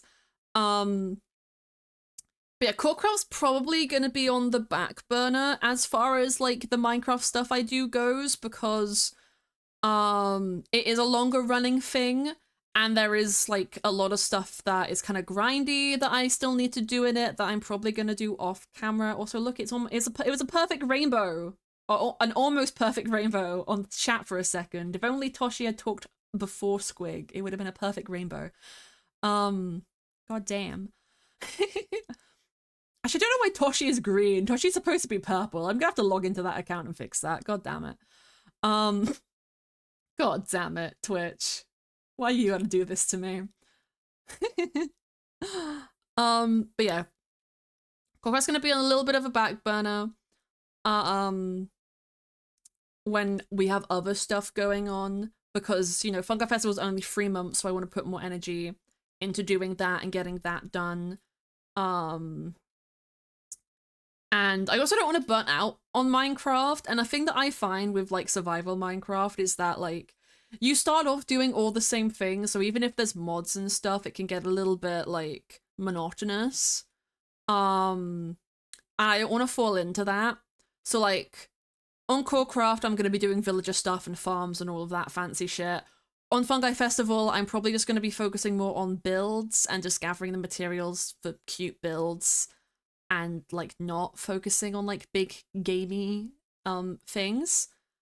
I'll add that to the thing, Ash. Unless you. Of course it's a Xenoblade.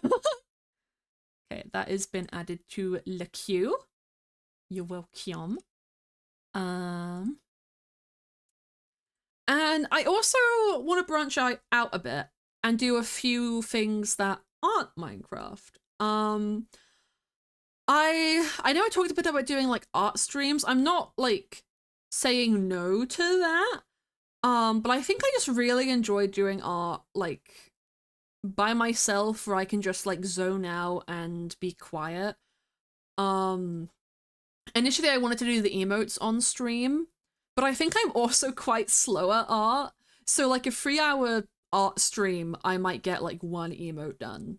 I can probably do emotes faster than that, but yeah, you know what I mean. And again, I like being able to get stuff done in like the time frame that I stream for, and I don't have the ability to stream like for 5 to 6 hours very often. It's only really when my dad's out of the house because I've got to be mindful of the people I live with. But we might get some of those. There's a couple games that I want to play.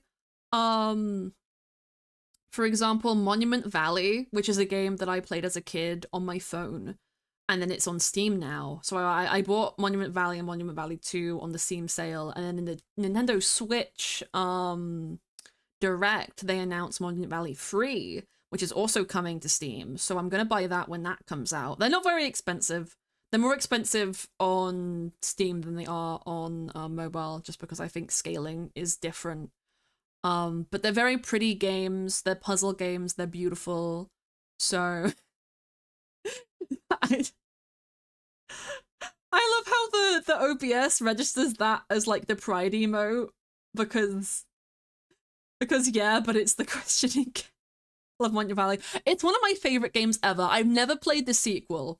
But I'm really excited. I don't think it will take me very long. I have the deluxe edition, so I think like we can knock the first one out in a stream and then the second one out in another stream. I might wait for I don't know what you call it. I wanted to say a frequel, but that doesn't sound correctly. That sounds like you're putting freak instead of free. The frequel. I might wait for the 3rd installment to come out, or like to get a concrete date for the 3rd installment and then play 1 and 2 before it comes out so I can play 3 straight after.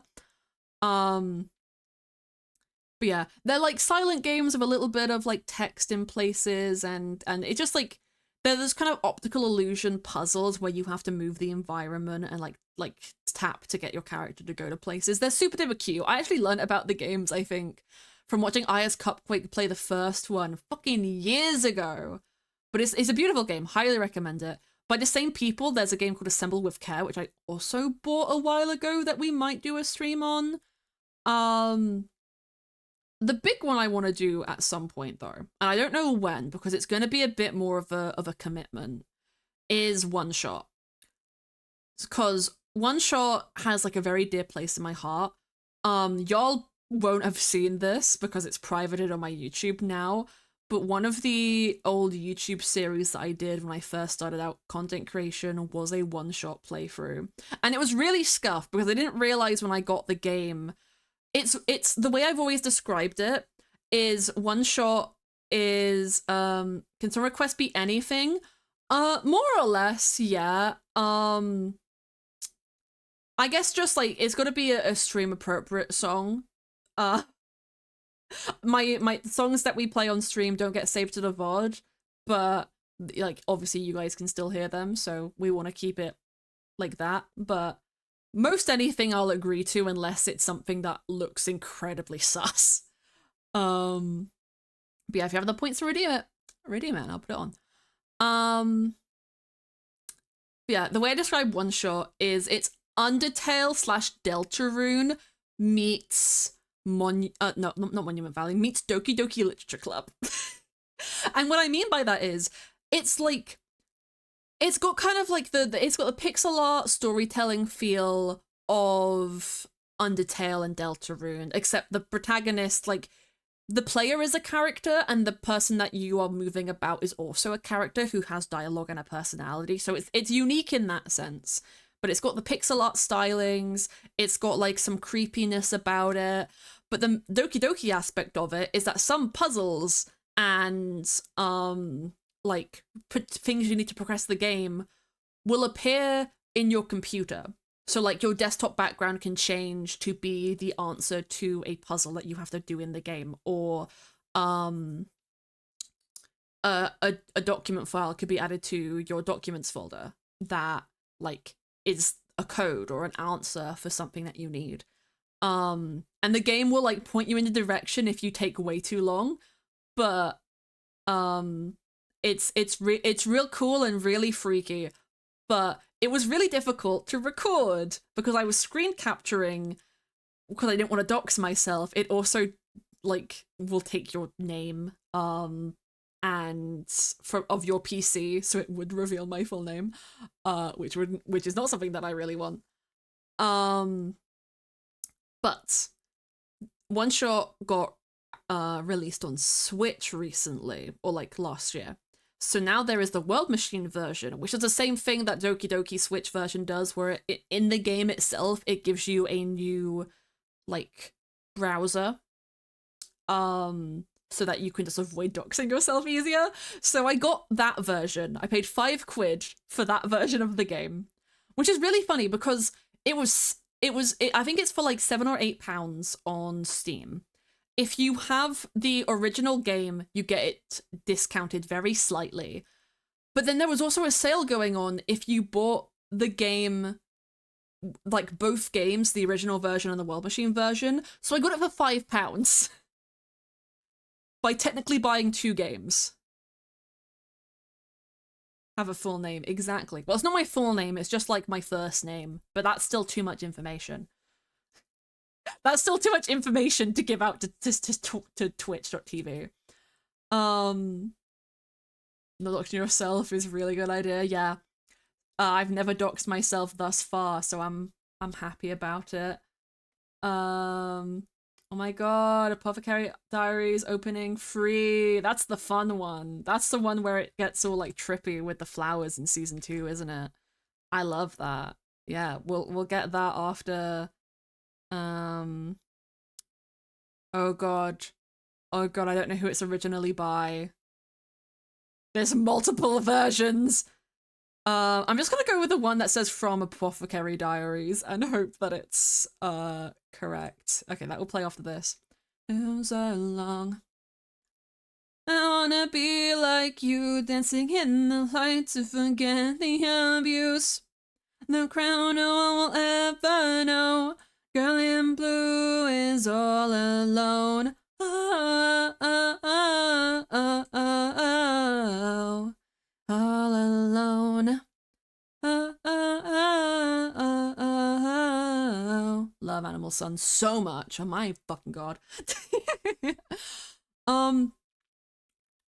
But yeah, I want to play the World Machine version at some point because 1, it is stream safe, and 2, it's just a really cute game that I don't hear people talk enough about. There was an indie cross recently, which I haven't watched, which it features in, which is like a big crossover between all of these indie games like Undertale and a bunch of others.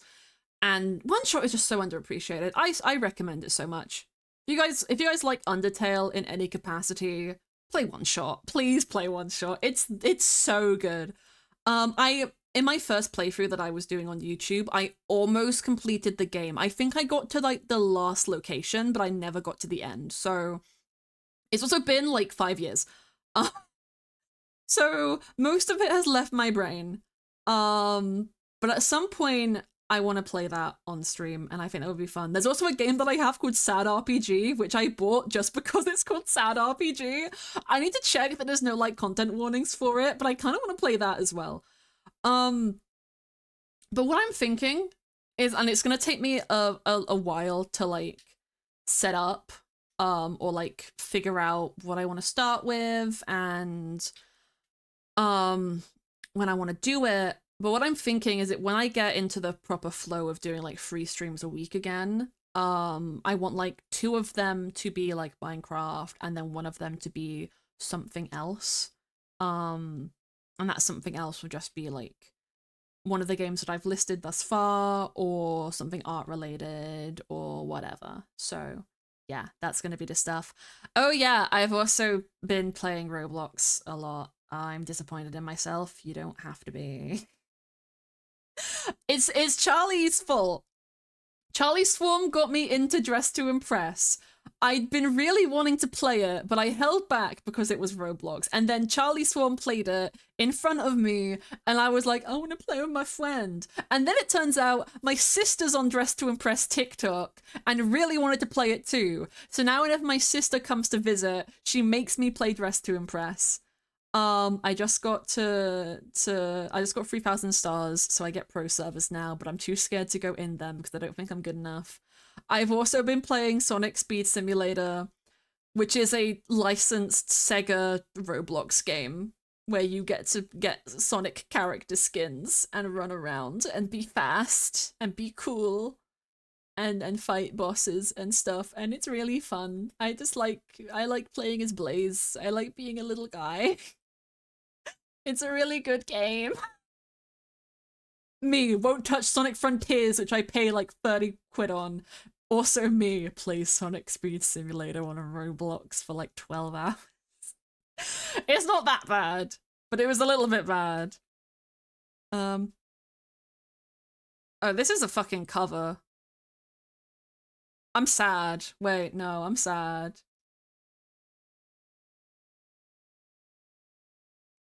No, I'm gonna play the first one that shows up, actually. Yeah, this is it. Why do all the fucking tricks me? Tricks me. This is the right one.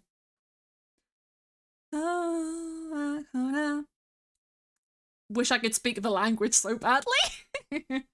Also, fuck Duolingo. AI first company, my ass, bitch. Get Mango instead. They sponsor libraries. Delicious. I'm having such a good dance party right now.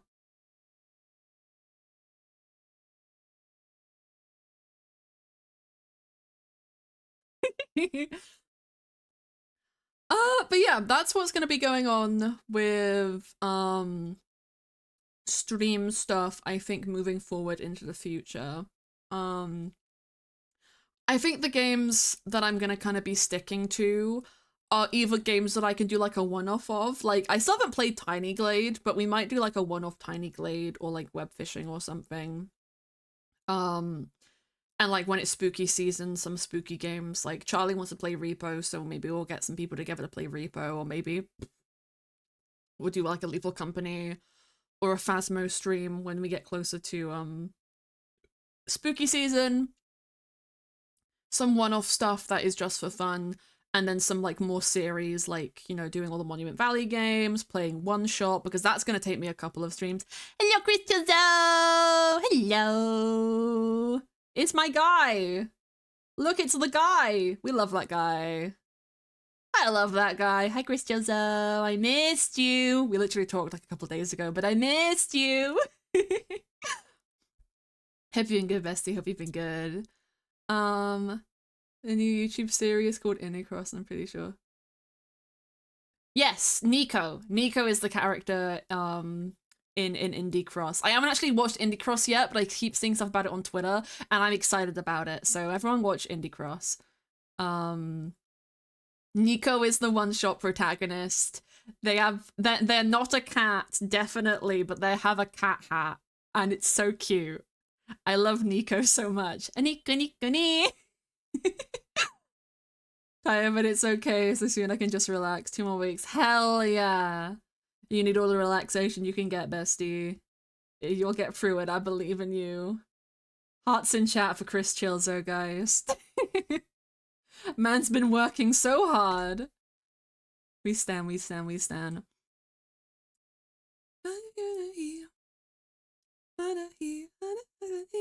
I can't sing it. I don't know why I'm trying. It's just such a cute song. I just love it so much. Oh, the animation. The animation of Pocket Diaries is so beautiful. The Way to My Heart, beautiful animation. The latest seasons of fucking One Piece, because Chris Chilzer has shown me a couple of the One Piece episodes. Later seasons of One Piece have some of the prettiest animation I've seen in my life, and I am so feral over it. It's beautiful. It's beautiful. There's a new Miku movie coming out that I really want to see. Like, just in terms of like beautiful animation. Also, You. I don't know if anyone watched You. I bought You from HMV. It's the like Beauty and the Beast, but what if it happened in the metaverse? And what if it was platonic? Apothecary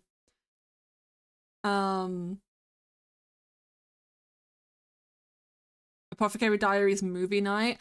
Oh, that, I mean, maybe. The episode's like 20 minutes long.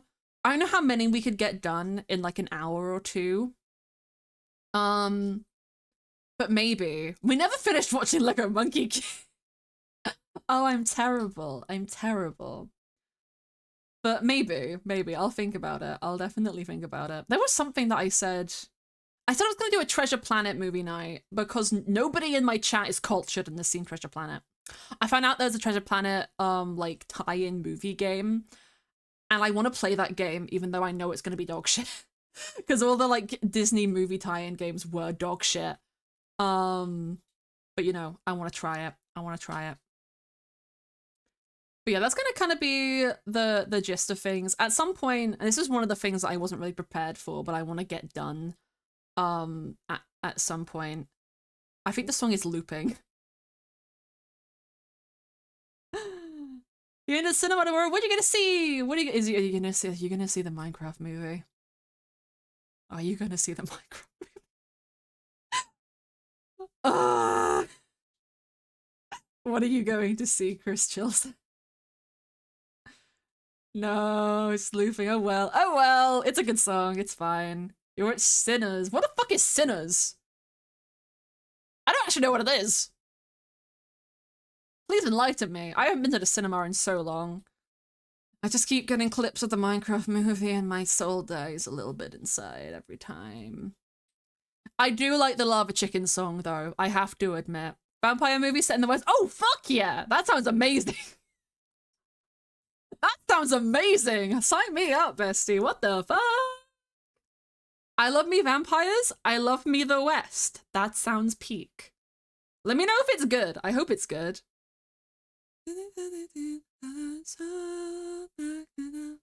Okay, now we go back to the stream playlist. There we go. Yeah. So Sonic 3 during your hiatus, I remember that I did that. Hell yeah! We love the Sonic movies. I love when they make Sonic good. I love when Sonic is good. I'm trying to get Mars to watch all the Sonic fan dubs with me. We watched half of the 06 dub, and we haven't watched the rest of it. I'm so excited though because they're doing a Kingdom Hearts dub, and it's a crossover with Wayne TV Animations Solutions, sorry, which are people who did the Half-Life VR. No, it's Half-Life VR, but the AI is self-aware. It's not actually AI. It's like actors playing the characters, but it's like they are playing like the guy playing Gordon is a real person playing a video game character, and all the other people playing the characters are meant to be like hyper like cognitive AI in the game, but they're actually people. But it's really good. Highly recommend it. But yeah, it's a crossover between Snapcube and Win TV for the Kingdom Hearts dub, and I'm so excited. I'm not like a big Kingdom Hearts fan. I like Disney. And I like Final Fantasy on like the surface. I got really into Final Fantasy 13. Like really into Final Fantasy 13. And I've seen a lot of stuff of like 7 and 15, but I'm not super invested in all of that stuff.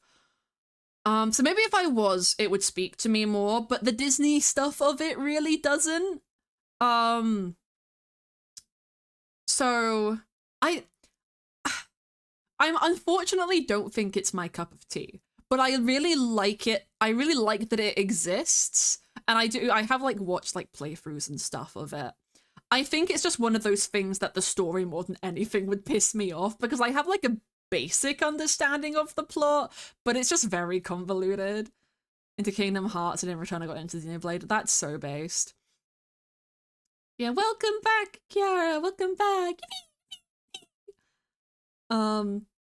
You play Go in more of a Capcom fan, I've discovered. That's so based. Resident Evil. Resident Evil. Devil May Cry and Resident Evil are peak. There's a Devil May Cry anime coming out. I'm so excited for the Devil May Cry anime. I want to watch that shit. I've not played Devil May Cry, but I've seen that one meme of Dante, like kicking it back with a cowboy hat, like doing the coolest moves ever. And I'm so excited. The anime has been out, bestie. I need to watch it. I need to find it. I need to watch it. I'm gonna do that. I think there's also like a Resident Evil anime, but I'm not sure how. I think it's not very good. But for nearly like a month, lol. I am behind. I don't know things, but I'm gonna watch it. I'm very bad at watching things without like other people making me watch them. I still haven't watched Castlevania yet, and that I've been meaning to do that for so long. I'm crying myself to sleep. Dante from it. Oh my god, I didn't even realize. That's what it is. Oh. Yeah, I can see that now. It's so small on my thing that I have to like click on your profile to actually make it out. Nocturne is so good. Hot women. Exactly. There's a hot demon lady and I need to watch it for her. I need to watch it for her. I'll get to it. I'll get to it. I played the game in release order. Yeah, that's something. Yeah, I think Kingdom Hearts is like a game that I can enjoy on like I can enjoy other people play, but I don't think I'd really enjoy playing it. Like that, it's one of those like longer running games that I think I would just kind of like brush up against, especially with all of the different like places you go to and all the different kind of almost different play styles or like challenges that you have to do. Yeah, for real.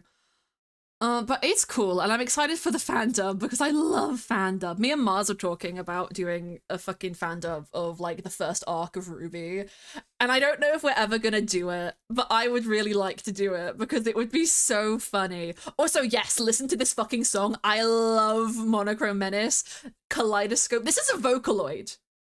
This is a fucking Vocaloid. This is a Selena voice bank. I am feral. This is also the same person who did I think it's Regret Rock and a bunch of other like really good Vocaloid tracks. Highly recommend.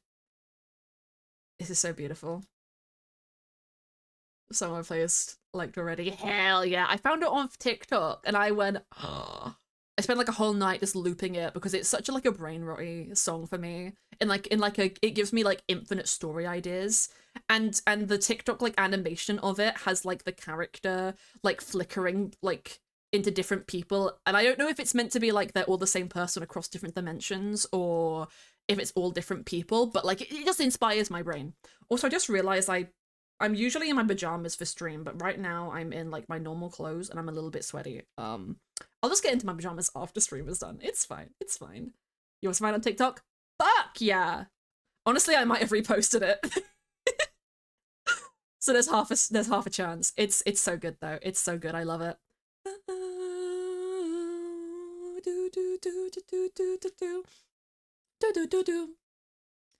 This is like a weird fun fact, but my favorite Vocaloid isn't Hatsune Miku. As much as I love Hatsune Miku, it's actually AI is how the name is spelled, but it's pronounced I. She's the Vocaloid for 1,000. I think it's 1,000 years. Let me see 1,000 years.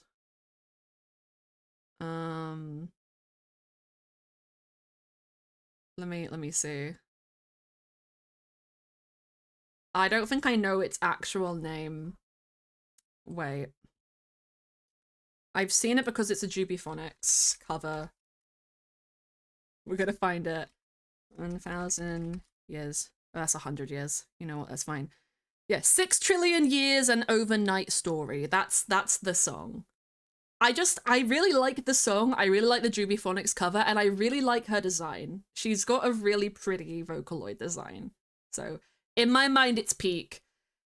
Even though like the blonde hairs, well, it's kind of a white blonde hair. Even though that's a little bit basic, I really like how the Vocaloid sounds. But also Hatsune Miku. Are you praying for death from Hatsune Miku? Being over 3 years and the fans on TikTok. Holy shit! I'm trying to get it working so that I can stream on TikTok and Twitch at the same time. But getting a TikTok stream key is like impossible.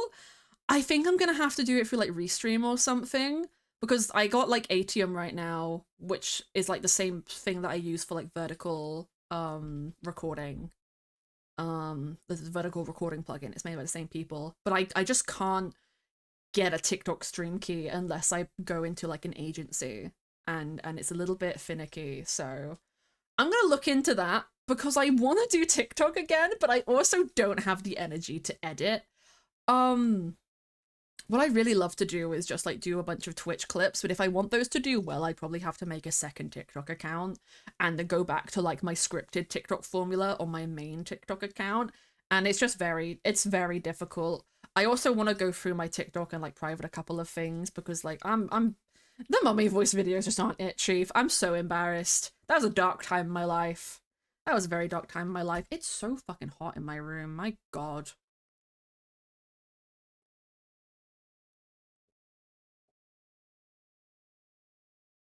I drink my Pepsi.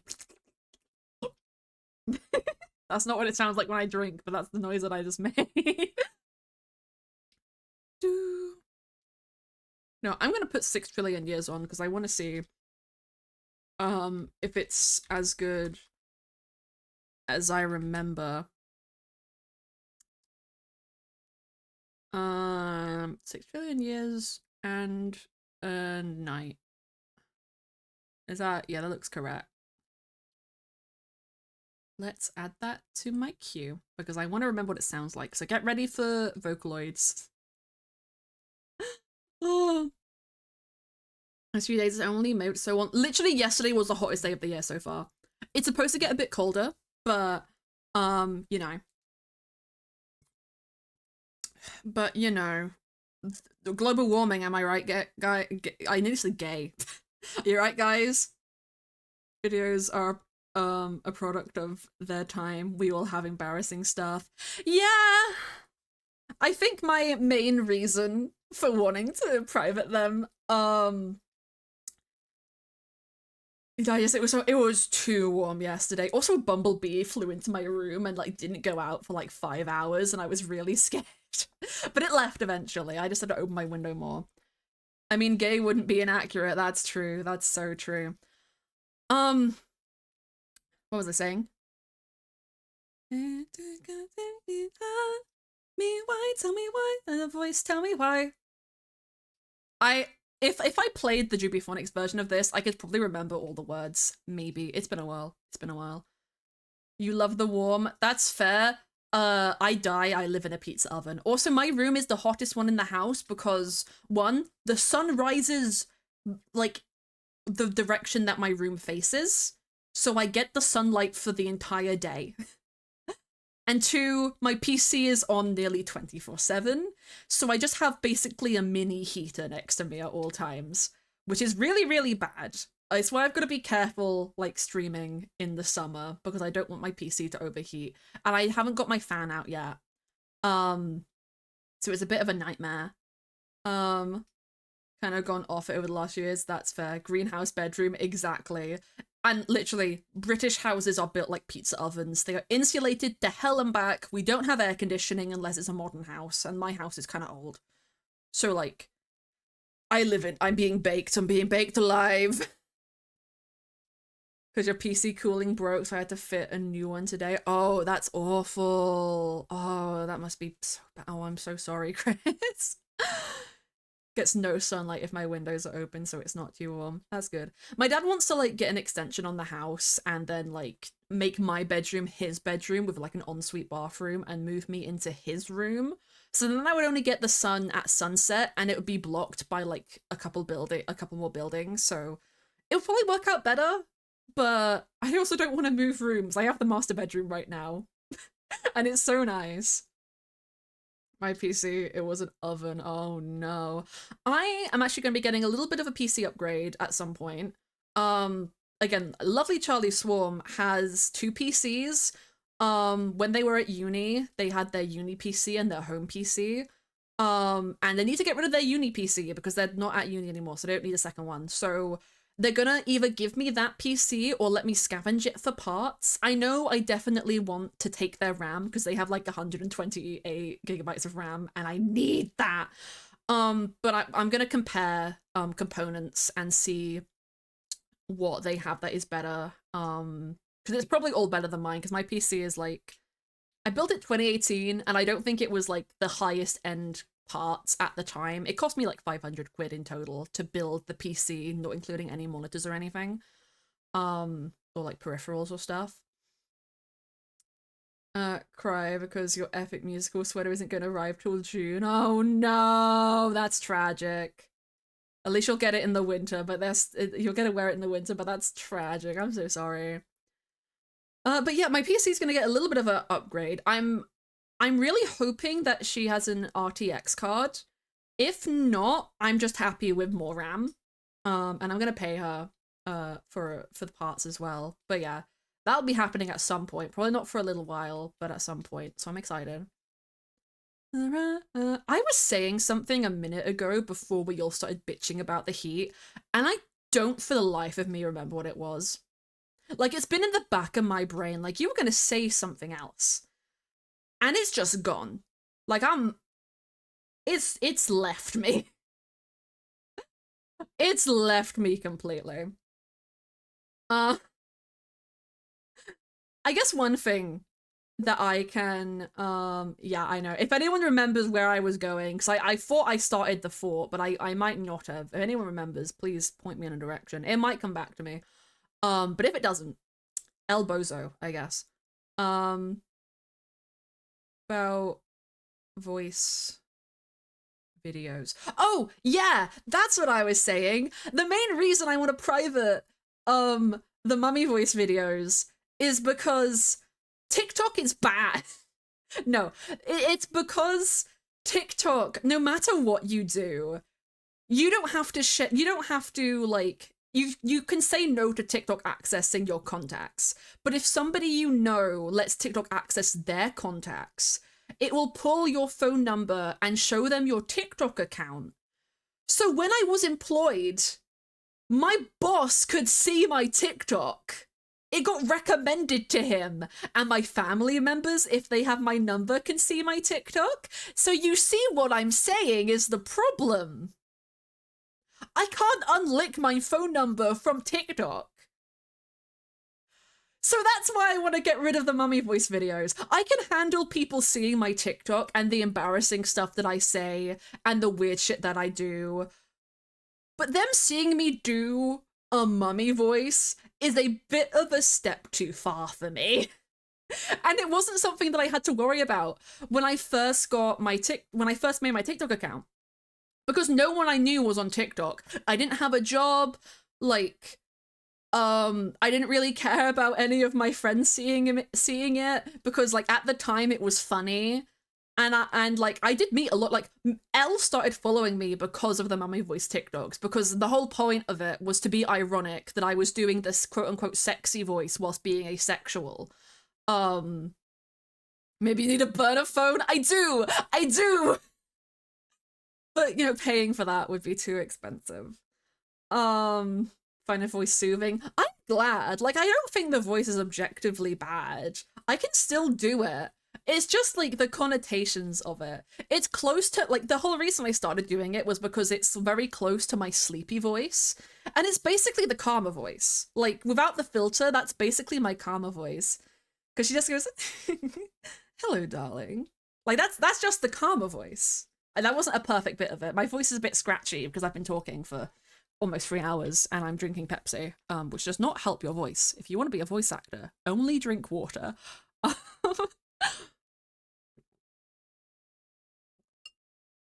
Bonky chatter that called you that word, yeah. Yeah, that was when I really needed moderators because chat was fucking weird. That's the one good thing about having a smaller community is that you get less weirdos when you're small. That there's less chance. Hello, Bob. Hello. Welcome in, welcome in. Yeah, you get less weirdos when you're small. You don't have to worry about people saying stuff. And compared to when I started, I'm a lot more one and done, I guess is the best way to put it. God forbid a woman has a lower voice, am I right? For real, gamer, for real. I think my voice fluctuates. I think this is like a undiagnosed like ADHD or autism thing, but my voice will like change depending on who I'm talking with. I tend to mimic accents a bit. Sometimes I sound more British, sometimes I sound more American. I've literally had people think that I'm American. Because I grew up watching so much American YouTube that I've just adapted it into my vocabulary. It pisses my dad off to high heaven because he's very like, this is a proper way you say things, and I don't say things the British way. Like it's like roots. Like I can't remember. I can't get the meaning straight because I'm not straight, so it doesn't matter to me.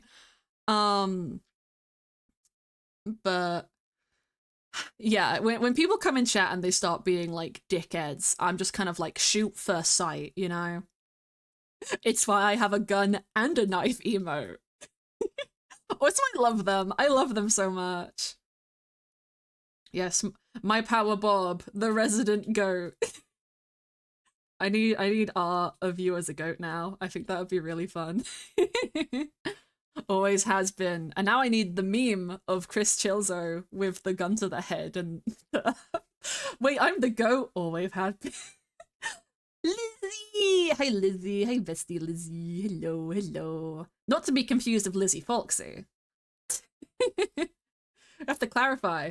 Also, thank you so much for the raid, Gina Live. Hello, hello, hello. I hope you had a wonderful, wonderful stream, Gina. Hello. You have been all over my TikTok recently. How are you doing this?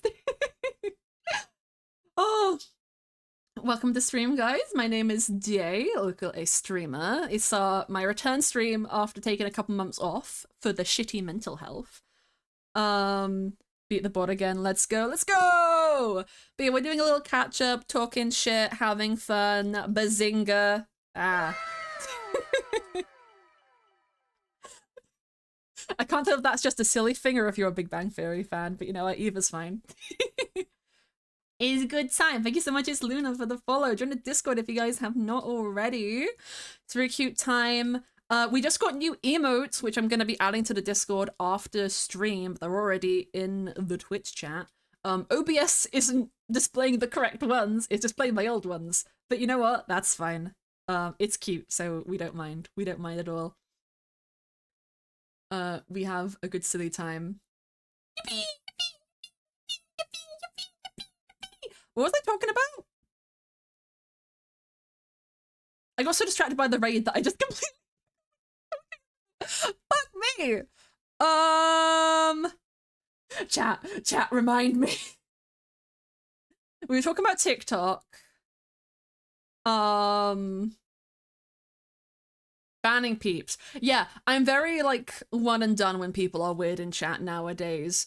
And also the Lizzies, yeah. Because when I first started streaming, I had a couple of people who were like really like over the top, skirting the rules, and now I'm just kind of like I have a free strikes you out system, but I know what I was gonna make an autism creature yippee emote. That was on my list, but I had like 3-4 more that I was going to do, and then I just went, you know what, I can't be bothered. I might do the autism creature. We might get an autism J, because that would be funny. Oh yeah, I was also talking about how my voice does weird things. I have like very poor volume control to the point where like one of the friends I hung out with in secondary school, like got really pissed at me when we were out in public and would have to keep reminding me to not speak so loudly because my voice control is that bad. And my dad gets on my ass about it too because I'll be streaming in here and you'll notice that when my dad is home, my energy is different because I'm trying not to be as loud, but when he's not home, I'm like, I don't have to filter myself. My mic has filters to catch me.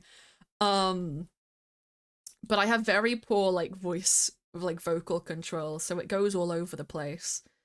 Oh, they go to any streaming community. Oh, for real. For real. We love the mods. We love the mods so much. Mod appreciation. Mwah. Kisses for my mods.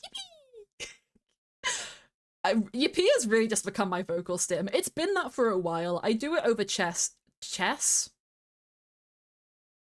What the fuck? Since when was I playing chess? I do like chess actually, but I don't play it a lot. Voice control, yeah. But yeah, I think it's a neurodivergent thing. Because I know a couple people who have like similar issues to me with it. But yeah, it's just a thing I find interesting. Sometimes like I'm really loud, and sometimes I sound more British, or sometimes I sound a little bit more American, and sometimes my voice just like mimics whoever I am around at any given time. Like I don't remember if it was on stream or not, but if anyone in a call with me starts doing like a Texan accent, I can't help myself. I I did a D&D campaign once, which was like an offshoot of D&D. I don't remember what it was called, but it was set in like the Wild West, and there was different races and characters and stuff, and everyone was doing that kind of accent, and I just picked it up so easily. I can do accents so well. It's one of the things, like when I'm learning languages, I can mimic how they're meant to sound, so my pronunciation is pretty great so long as I have a reference. Like that was one of the things when I was learning Finnish. I need to get back at learning Finnish. I'm gonna try it with this new language learning app because Duolingo is dead to me, which is so sad because he just got resurrected. Um, but I'm pretty good at pronunciations in like other languages if I have a good reference point, because I'm just good at mimicking what the sounds I hear are. I'm like a fucking parrot. Fun fact: Emily switched accent when you were younger. At a friend's house, somehow switch accent. My friend asked something about it, and their mum told them to stop making fun of me. It wasn't in a rude way, but lol. No, I get that. We were having to do Duolingo. They did a post on Twitter, basically, the CEO basically said that moving forward, Duolingo was going to be an AI first company, which means they're going to be prioritizing, using AI for all of their language systems instead of like fact checking or doing anything and getting people to write their stuff, which is kind of bad practice, and I don't support. Like, AI has its places. It was a really interesting debate that me and Charlie were having the other day, because Charlie is not an artist and Charlie sees it from the perspective of a game designer, where like there's a game called Inzoi, which is like a Sims ripoff, and it's been kind of shat on because the early access is a little bit iffy and it uses a lot of AI. And one of the things that it has apparently is a pattern feature. So with clothes, like customize them, you can change the colors and do whatever you want with them, but you can also use its AI function to generate custom patterns to be whatever you want. And Charlie's like, this is a really cool feature because instead of loading the game with a bunch of files that are all preset and predetermined that can't be changed and bloating the game, like everyone's game, with these files, they can just make a custom one, and it lessens like the files and size and all of that kind of stuff. And I'm like, yeah, sure. And I think the way to make it work would be if the library of patterns that the AI draws from is all stuff that like is free use, not copyrighted, and just like, whoever designed it has consented to it being used in the game. But I don't believe that's what it does. I think that's the big issue with AI, is the fact that it steals. And it's like a lot of companies that have been really like going into AI are having to backtrack on it a lot because businesses don't want to work with them because of the like just legal issues of the copywriting. Google and stuff and Microsoft are kind of pushing more for AI like accessibility features to simplify that, which I think is how it should be used day to day. Is for like improving speech recognition or I can't think of other examples off the top of my head, but you know what I mean. Like it should be used for that kind of stuff or like helping like the medical field because there are things that you can do with AI in like the medical industry, which is like really impressive and could like potentially save hundreds of lives just by that kind of experimentation. But when it comes to, you know, writing and like art, it's sort of just kind of like there needs to be more heavily regulated laws on it, you know? My whole stance on it is if you want to use AI to generate something, whatever, fine. Do not use that in something you are going to publish or distribute, or do anything with for monetary gain. Obviously don't claim that shit as your own work because you put no effort into that. You typed in words. And I think that any AI should have a feature where if you generate an image or text or whatever, it should give you like links to the sources it's referencing. Because I think that would help with the copywriting issues if it at the very least linked to their stuff. And obviously, it should be a thing that AI can't draw from stuff unless the people making it have consented to that or the thing it's drawing from is completely free use. But yeah. I'm not fully like knowledgeable about the whole topic. That's just like my like 5 cents on it from what I do know. I'm probably ignorant on some things, but on my like wavelength, that's how I think it could work well. Because, you know, the world is improving, it's an emerging technology, but people gotta stop using it to treat at stuff. And also, please, for the love of God, if you are using ChatGPT as a search engine, rethink your life. It is not a search engine. The whole point of AIs is you feed them knowledge and that is how they learn and that is how they redistribute it. Using an AI as a search engine just means you're gonna get incorrect information. Because you could tell it that, like, I don't fucking know. You could tell it that, like, squids are made out of daisies and it would believe you and it would tell someone else that. And that's just not true. Oh. Reference sources, but not most of them. And if you ask, they sometimes just make things up. Yeah, that's a problem. I know Wacom, which is one of the graphic tablet, this like big Wacom is a big graphics tablet maker, like brand. They did some promo art for like Year of the Dragon or Year of the Snake that had some AI art in it, which they did not realize because the place they had bought it from did not disclose if it was AI generated or not, and they could not confirm or deny if it was or not. So they took it down and they apologized about it because it's really shitty for an art-based company to post stuff like that. Twitch got shit on for making an AI emote. Like, a lot of companies are just kind of realizing that it's not a great idea at the end of the day. And it damages reputations more than it's not. But asking food plans and shit, random things. But I'm asking it anyway. Yeah, I mean, that stuff is fine. Like, I'm kind of like... My kind of thing with it is, if you need it to just simplify your life, that's fine. You're not using that for anything other than your own convenience. I think it becomes a bit touchy if you're using it for like a CV or a resume or like a college paper, but at the same time, use it as a reference. I would never recommend like putting a prompt into like ChatGPT, getting an like essay output and just submitting that. I would rewrite it because the AI is going to make mistakes that a human wouldn't, and you probably being more well known or like knowing of whatever subject matter you're looking into can probably correct its mistakes. Add that human touch because it will also avoid you being plagiarized or like done for plagiarizing or any of that kind of stuff. But yeah, it's a big thing of like, you know, monetary sort of stuff and post like there's like a 50-50 with posting it online. There was a whole thing with some Miku art that was AI and then people started redrawing it, which I think is great.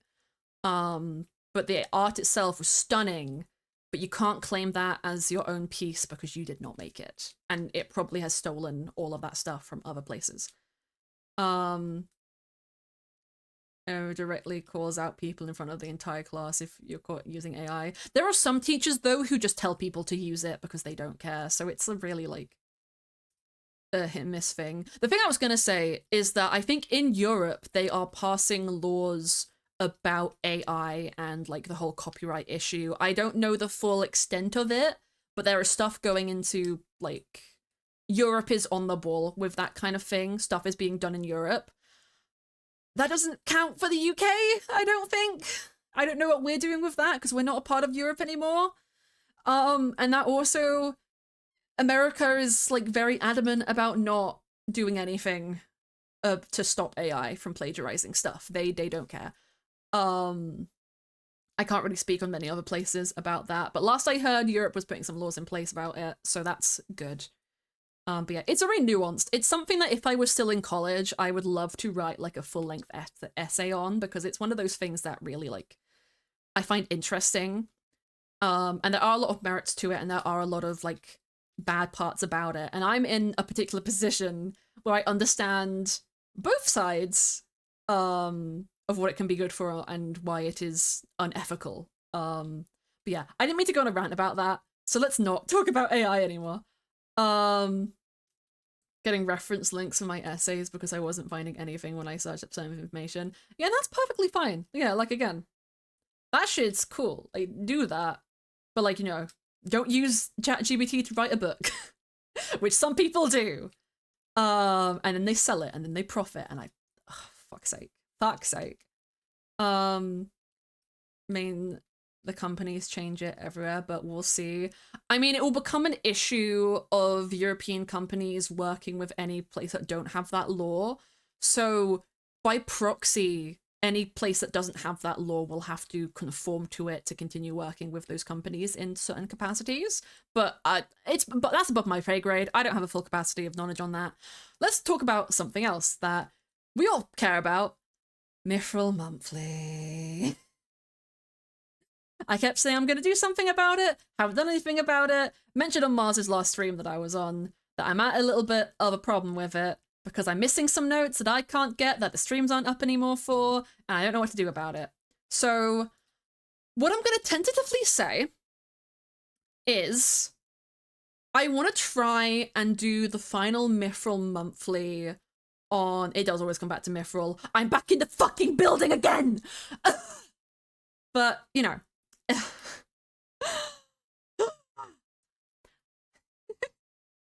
Sorry, that was a bit of an outburst.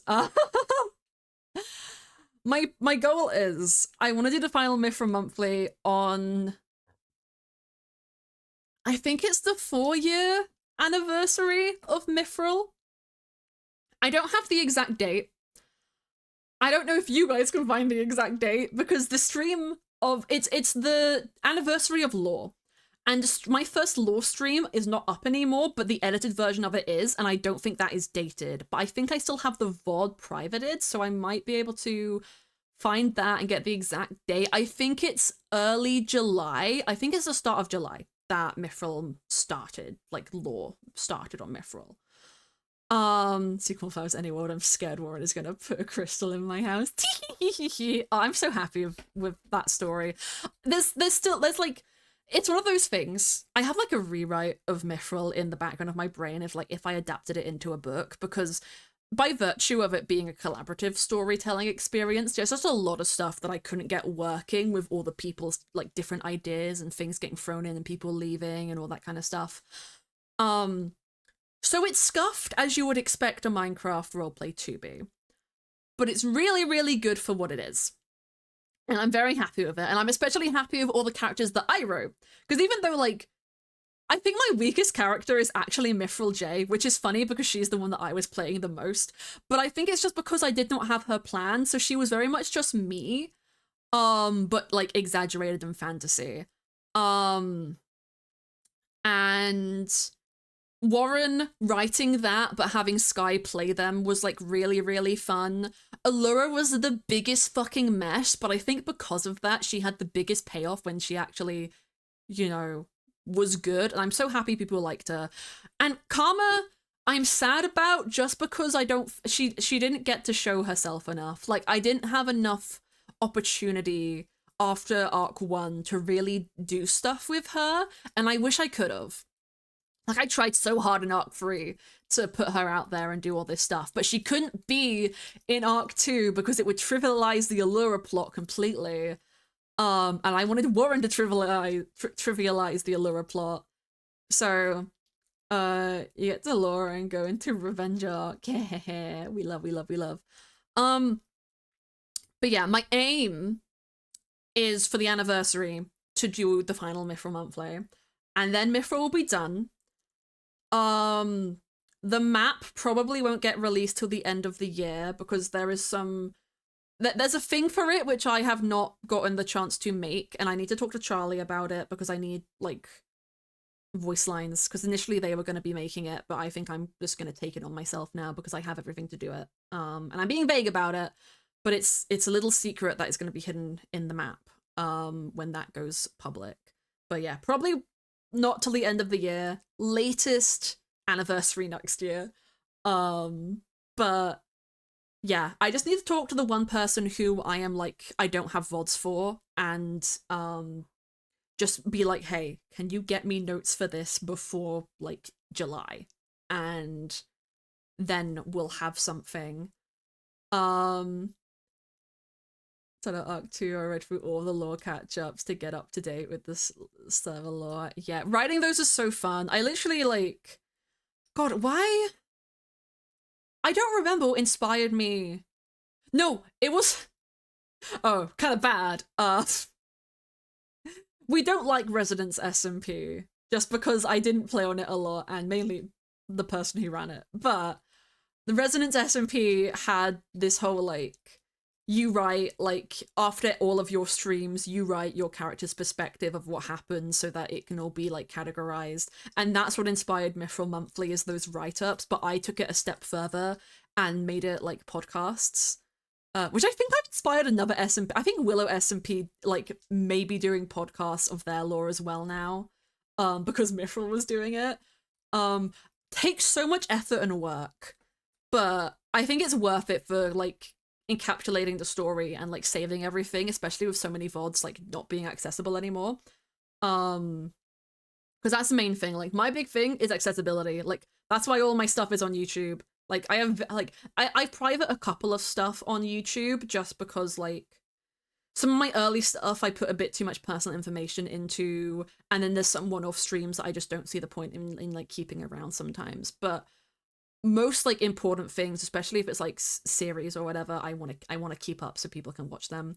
Go to Flex, I've been here since around the start of Mithril. It's so fun. It's so great.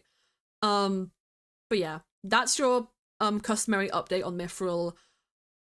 Expect me to not mention it outside of one-off jokes about flowers until like I know that it's happening. Because I really don't want to touch on it unless I'm actually like getting to close it up now, because it's over. It's done. I love it, but it's done. I need a piss. I'll be right back. Yeah, I don't want to end stream yet because it's been so long, so we're gonna go for a little bit longer. But yeah, I'm gonna piss and I'll be right back. Sleep time, sleep time. Quick power nap.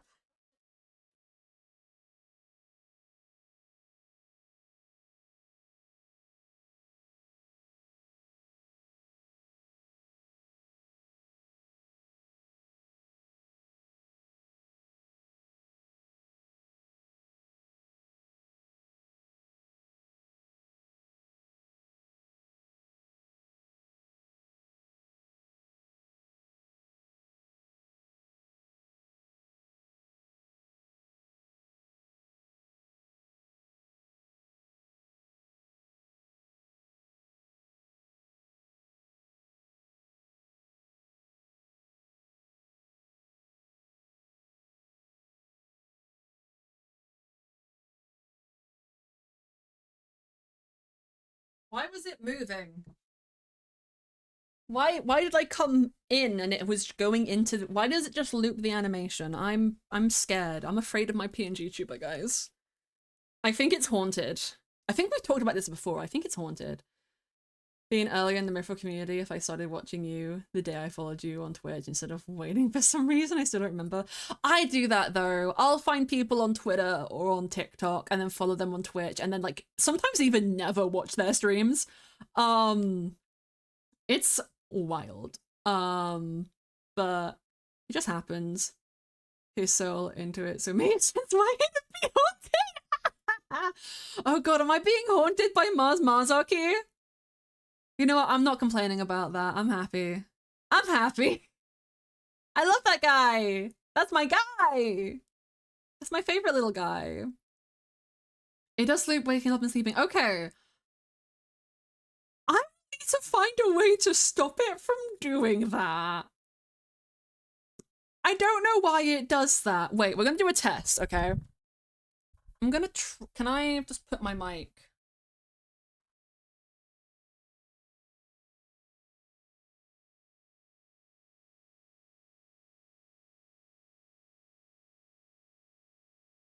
Okay, yeah, that's really weird. I put my mic in front of it to block the screen and it just loops. I don't know why it does that. I'll fix that. Even follow you right away after I started following you on TikTok. I don't know why. It just happens. Like it's really easy. It's one of the biggest hurdles of being a content creator is moving people across platforms. Like half the reason I have as many followers as I do is because I did a TikTok video saying I'll do art of my followers on Twitch, and then lots of people came to watch me on Twitch.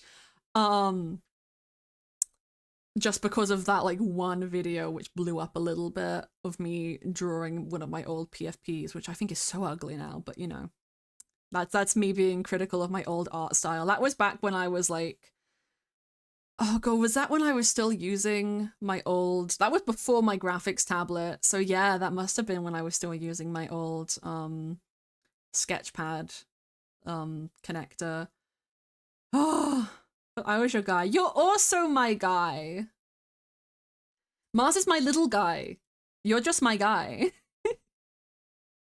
Mars is my little brother. I love him so much. And Chris Chilzo is the big man. I could never afford time, maybe pass me to back into it. But yeah, I mentioned this on Mars' stream the other day. But Mithril is so fun, and it is such a complete story, and that's what I always intended it to be. But it's also kind of sad, because outside of, like, the world and universe it was set in, outside of exploring that place more, there can never be, like, another Mithril SMP, because the series went on for so long, everything is done. And Mithril, like, the item itself is canonically gone. So the only way to, like, continue it would be to set something in the past as, like, a prequel. And that becomes a little bit finicky with, like, maps and stuff. I'm huge, gigantic, funny, and a feminist. That's so true. So very true. Oh god, wait, guys. So Mars Marzaki makes fun of me for being old a lot, and my birthday was a couple days ago. I'm 22 now. I'm close to kicking the bucket. I'm just over halfway to 40, and as we all know in the Rizzleclick song, we're all gonna die when we're 40. I don't know if anyone here even listens to fucking Rizzleclicks. Oh god, that was my childhood. But he likes to make fun of me for being old. He calls me a millennial a lot, even though I'm Gen Z. But today my sister came round to play Dress to Impress with me, and she put her baby, like, on the chair behind me to just, like, wobble around and be cute. And as she was looking at the back of my head, my sister just goes, "Oh my god, Jay, you have a grey hair!"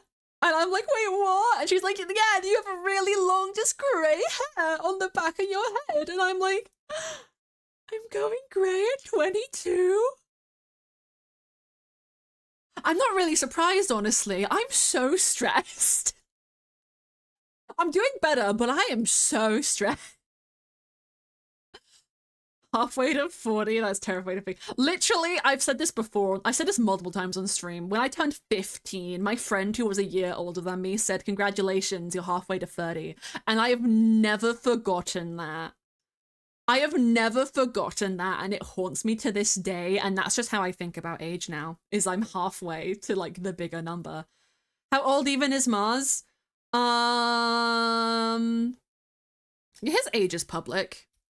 His age is public. I'm like 90% sure it's on his Twitter. Let me double check. Let me double check. Let me double check. Let me double check. Let me double check. Let me double check. Let me double check. Yeah, he's 19. Mars is 19, and his birthday's later this year. It's I don't know if his birthday's I think you said his birthday before. Yeah, his birthday's like October. He's a spooky baby. Chris is 23 this year. Yeah. Disgusting. It's okay, Chris Chilzo. We can be old together. It was really funny though, when it was my birthday, Mars made a comment about me being old, and I was like, do I need to remind you how old you're turning this year? Because he's turning 20, and that's terrifying. I had a crisis when I turned 21. Actually, I might have had a crisis when I turned 20. I might be in an ongoing crisis.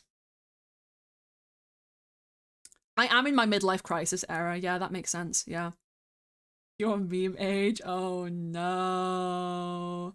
Welcome to being 22 club. We're both halfway to 44 now. Hell yeah. Oh.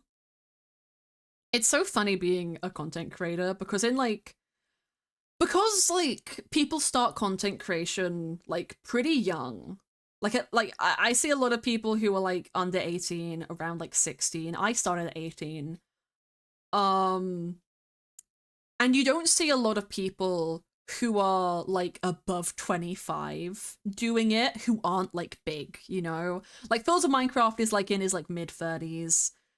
He's been around for ages, and there's like Jacksepticeye and all these kind of people. I know a few creators who are like pushing 30 who are like small.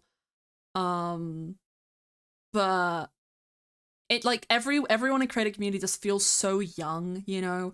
Like not in a weird way, but there's so many people who are younger than me. So it makes being 22 feel like I'm like a million years older than them when I'm only like a couple years older than them. Like Mars is 2 years younger than me, and I feel ancient compared to him. But that being said, he does feel like a baby compared to me. So he's just a little guy. I could just pat his head, you know? There's so much to learn about the world. It's not just Mars, it's like every person who's younger than me, but you know what I mean. Oh god, I'm so old. Or just the young people use social media more thing. Yeah. The thing is, I've never been big on social media. Like, until I became a content creator, which is really ironic, I didn't really use any kind of social media until I became a content creator. So the fact that I thought, I'm gonna try and make like a baby little job out of this is really, really funny when you think about it. But yeah. Mistakes have been made. I call you all Jays because of the irony since we're the same age. See, that's fair. That's fair. It's ironic. I call my dad old. My dad has like arthritis and all of his bones are like breaking. And I make fun of him for being an old man, especially because he's a granddad now. But my dad is a very young dad. He's not even 50 yet. He's in like his mid 40s.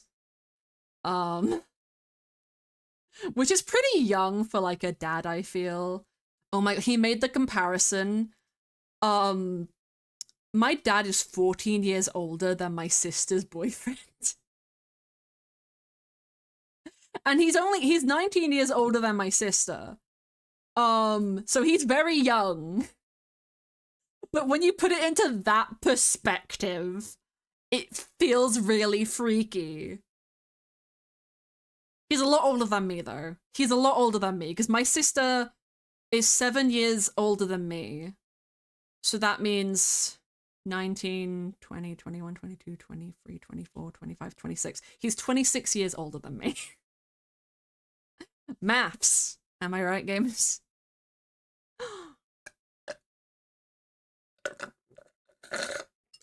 Slurp.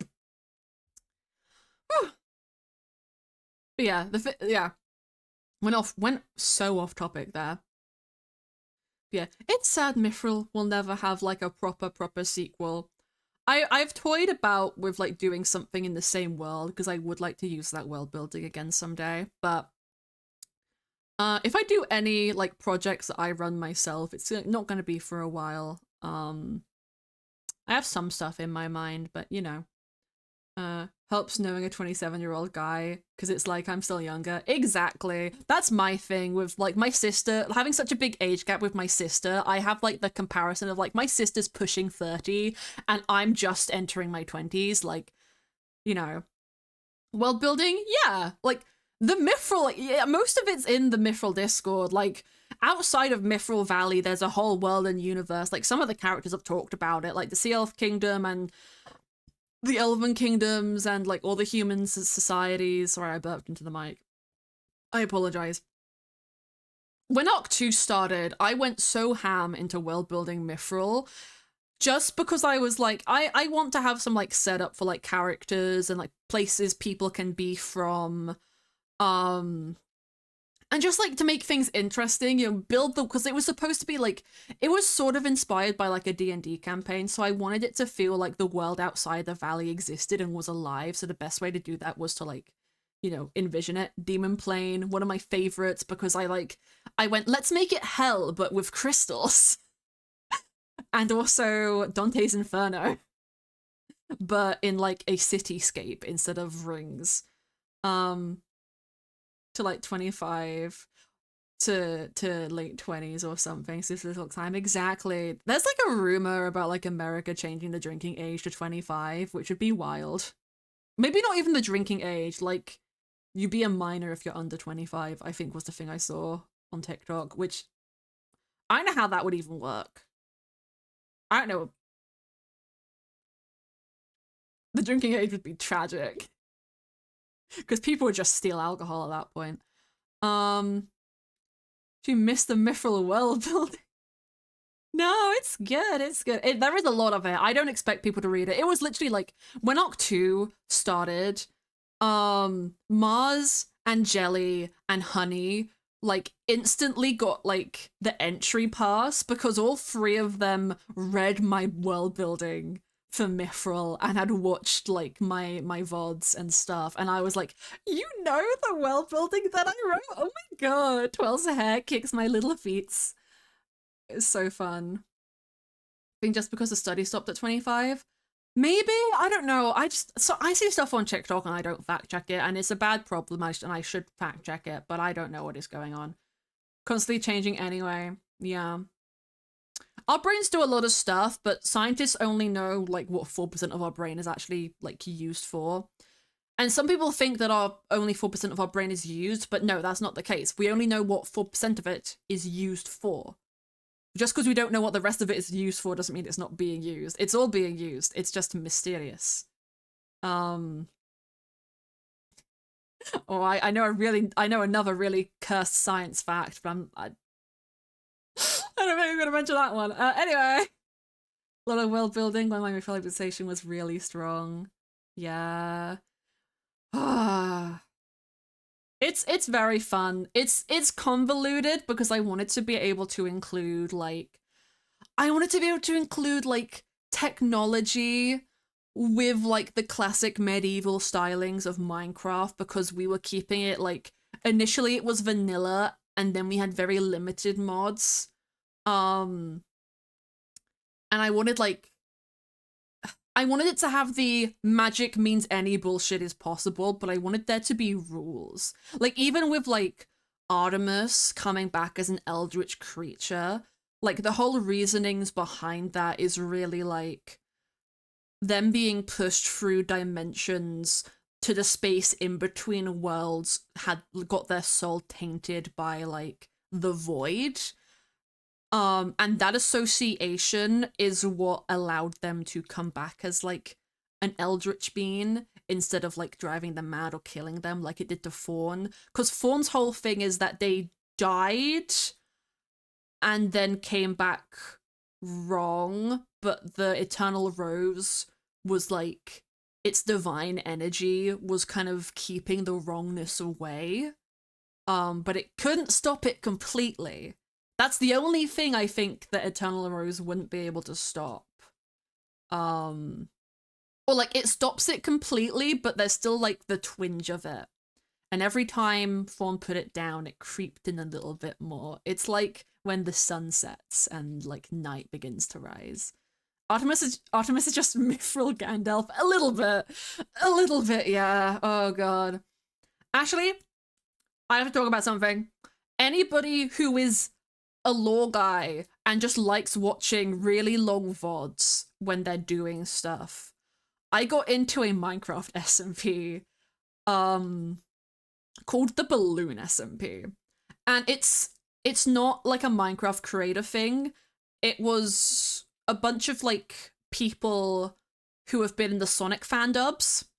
Like Paperbox House, Alfred, Devon, Sophie Baby, Robbie Dude, like those kind of people. I watched Sophie Baby's perspective, but Sophie Baby didn't make it to the end of the server, so then I watched Gibson's perspective. But it's like it's a really fun, it's one of those like chaotic lore servers where they're playing themselves when stuff happens, so it's like immersive. And there was a custom balloon mod, and like nobody knew what was happening and they had to figure out for themselves. It's just really intriguing and really interesting and really, really cool. There was a little bit of horror aspects to it. That was so well done and so interesting to me. And it was like an evolving story, so it wasn't fully planned at the beginning. And then you get to the end and like my mind just got like fucking blown. But it is impossible to watch through because Sophie Baby had 23 VODs and then I think a 24th like 18-minute video because she stepped out of the whole thing early for like I think just because she was putting too much time into it. It was a 30-day long SMP, a month-long SMP. And all of her VODs are like 9 hours long. And so are Gilbert's. They're all and they're not Gilbert, sorry. Gilbert's a character he played on a different thing. So are Gibson's. They're all like 9 hours long. So I was playing them all on like 2 times speed, try and get through a couple a day, and it took me so long. But yeah. If anyone needs an SMP to spend hours watching, highly recommend it. Really funny. If you look it up on Tumblr, you can find like a bunch of links to like where to watch it. But that's what I kind of started brain rotting. Because of a couple of other servers I saw those people on. It was just really interesting, and it's made me want to play Minecraft again, but I really want to play like modded Minecraft. Which is why, again, I'm really excited about Fungi Festival, or Funky Festival. Yeah, it's just exciting. It's just cool. It's just fun. I love Minecraft, and I love looking at Minecraft from like a game design perspective. I really want to learn to code. I really want to learn how to code in Minecraft, like so badly. Mars is showing me his like code stuff today because he does game design school, and I want to learn to code. I want to learn to make Minecraft mods. I'm gonna learn Fabric one of these days. Hello, Obi. Hello. Hope you're doing good. Hope you're having a lovely day. I'm doing great. In my return stream, I'm back. We're talking about a bunch of stuff. We're having a good time. It's really, really fun. An excuse to write lore again. Lore is so fun. Lore is so enjoyable. Oh, I love it so much. I love it so much. But yeah, I want to get into like... So the thing is, lore is really fun, but it's also a lot of effort and energy and work, especially when you're doing it live. I really like doing the back end of lore. I think for any like lore servers I run in the future, I'm gonna put a cap on them. Like they're probably gonna run for like a month or 2 at most, and I'm gonna have them like hard, like planned out ahead of time. to kind of condense it and like make things work a little bit better. Um, but yeah, I feel like April would enjoy Balloon SMP because I fucking love that server. It's so good. Look up Sophie Baby, Sophie BAYBEY question mark. I don't remember how you spell it, but yeah, those VODs are so fun. I had such a good time. Oh, so fun. Yeah, lore is just something that I really get into. Lore is just a really fun thing for me. I love lore. I love all the little lore. I'm just a little lorry guy. Since you don't need people for months and months where things could drastically changing schedules. Exactly. It's one of the things of Mithril, where it went on for a really long time. And part of the reason it went on for so long, specifically in Arc 3, was because I wanted to get everything done that people had told me about. And because I wanted to, like, the way that I would write stuff would be, like, one of the members gives me an idea that they want to pursue, and I would tie that plot line into the main plot as best as I could, which then meant it was a requirement. And the problem with doing that is it meant in order for the main plot to continue and the server to finish, I had to get people to do like their own stuff. And when people have busy schedules and are working with people, like, it's my own fault, but putting Honey, Jelly, Rose, and Lid in a group together to do lore was great conceptually, but terrible for time frames.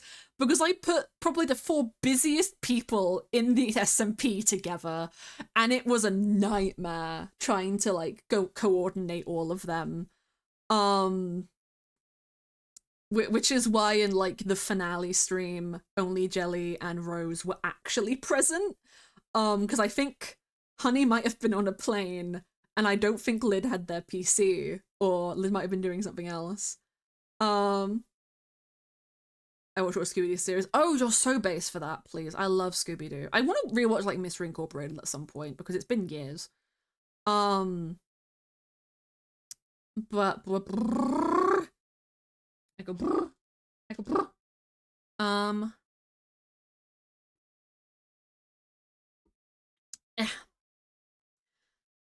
But yeah, it made this series go on for so long just because I want to get everything done. And I think that's kind of a balance, is if you want to do something that is shorter, you either need to be super duper on the ball with involving people directly, do a shit ton of planning beforehand, which at that point it might as well be scripted, or just like completely focus on the main plot and let everyone else do their own stuff individually.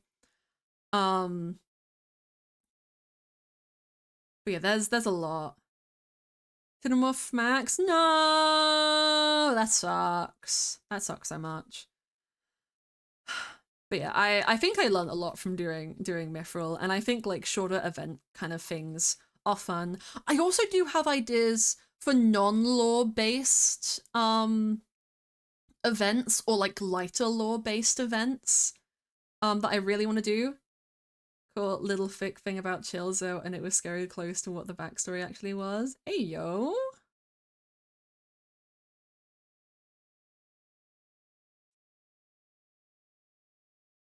I'm guessing April. I'm guessing April. I think April's the fanfic fella. Little fanfic friend. I hope I'm not getting April and Ella confused again. I'll cry if I am. It happens, I'm silly. Did write a Chilzo fic based on what I got from that one video. Hell yeah! We stand. I need to catch up on the April fics. I read through a bunch of them up to the one where Artemis like came back, where it was like Mars's perspective of the whole thing. But I need to read the rest of them. Been a hot second, been a hot minute. I struggle reading long like fanfics or like multi-chapter fanfics, just like I struggle watching shows and movies. If there's more than one chapter I want to read, then I really struggle to do anything because my brain just does not function like a normal person's. But I'm gonna read it at some point. It's gonna be so fun when I do. Yeah, I have a couple of ideas for like less lore heavy servers, which I think would be really fun. I really want to do like a Cobblemon thing. I love Cobblemon so much. I'm so sad that I missed out on Lumamon. Like Lumamon's coming to an end soon, and I'm so sad because I could have like applied for it at like either time, and I just didn't because I was on my break, and now I'm so sad. But yeah, I have like a really ambitious idea where I want to make like a custom like Cobblemon like server where it has like a full map like in the games, like basically make a Minecraft region.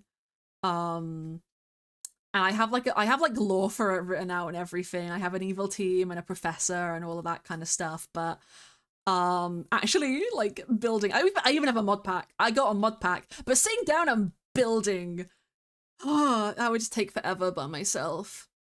Maybe I do like a build series on it, or maybe I would like if I ever seriously wanted to actually do like a SMP of it, maybe I'd get like a team of people together to do stuff. But like my love-hate relationship with Pokemon. My love-hate relationship with Pokemon. I love it so much, but the games, the recent games, oh. Stream perhaps. I do want to get back into doing build streams. This is one of the things that I was thinking about because when I first started, I mainly did creative mode build streams with like the odd other thing mixed in, but it was mainly build streams. And I think that is like my preferred gameplay style in Minecraft, but I fell so deep into the SMP like stuff because it's good to network by doing SMPs, you know, and like they're really fun and the concepts are cute, but I think I'm just really like I want to focus more on me and stuff that I enjoy, and I'm think I'm going to be very very selective with the servers that I like apply for and am a part of going forward. Like Corecraft is like a mainstay.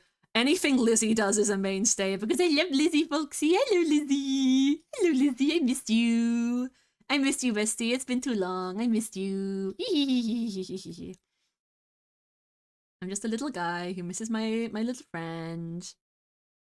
Cobmon mod for Bedrock. Oh, that would be the dream. That would be the dream for real, for real. Lizzie, Lizzie, Lizzie, Lizzie, Lizzie, Lizzie. Maybe to hydrate, by the way. I'm on my water now. I have more Pepsi downstairs, but I don't want to get it.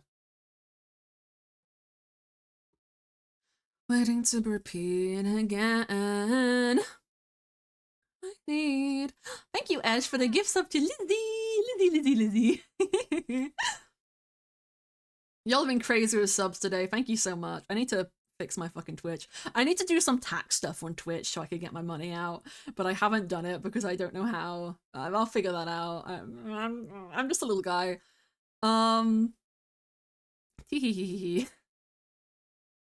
What was I saying? We were talking about Cobblemon build streams. Yeah. But yeah, I think like I think I'm just gonna be very selective with like the SMP projects that I'm a part of moving forward. It's got to be something that really tickles my interest.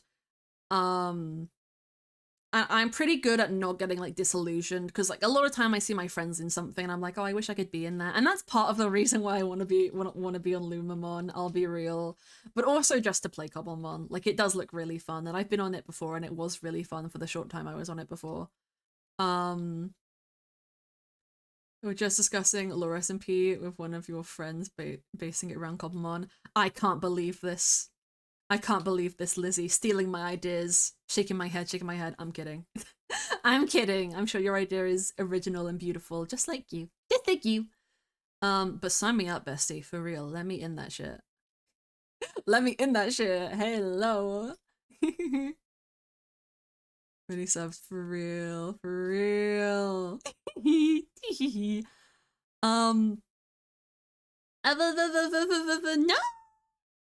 No! No, you! Me doing great job keeping my train of thought. I'm really not. I'm doing an absolutely fucking terrible job. What was I What was I saying? Where am I? Who am I?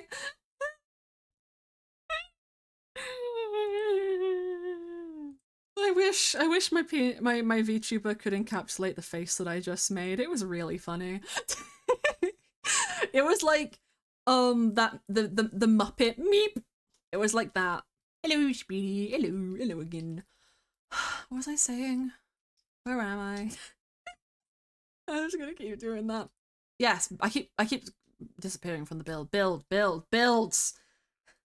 I want to focus more on going back to my roots of building stuff in Minecraft because I do like doing hardcore and I do like playing on servers, but I think I'm gonna focus on stuff that I can really like do long term, but also take breaks from. And I feel like builds are probably a good thing for that. The problem with Aceron, which is the old build world that I did, which I did a bunch of lore for, the problem with that was that I just once I started doing all the builds in the town, it just became so monotonous. And at some point I just like stopped enjoying doing it. And I think that's something that can happen with any project. I think I just got very burnt out on it, but no matter how much time I spent away from it, every time I went back, it just became more and more daunting.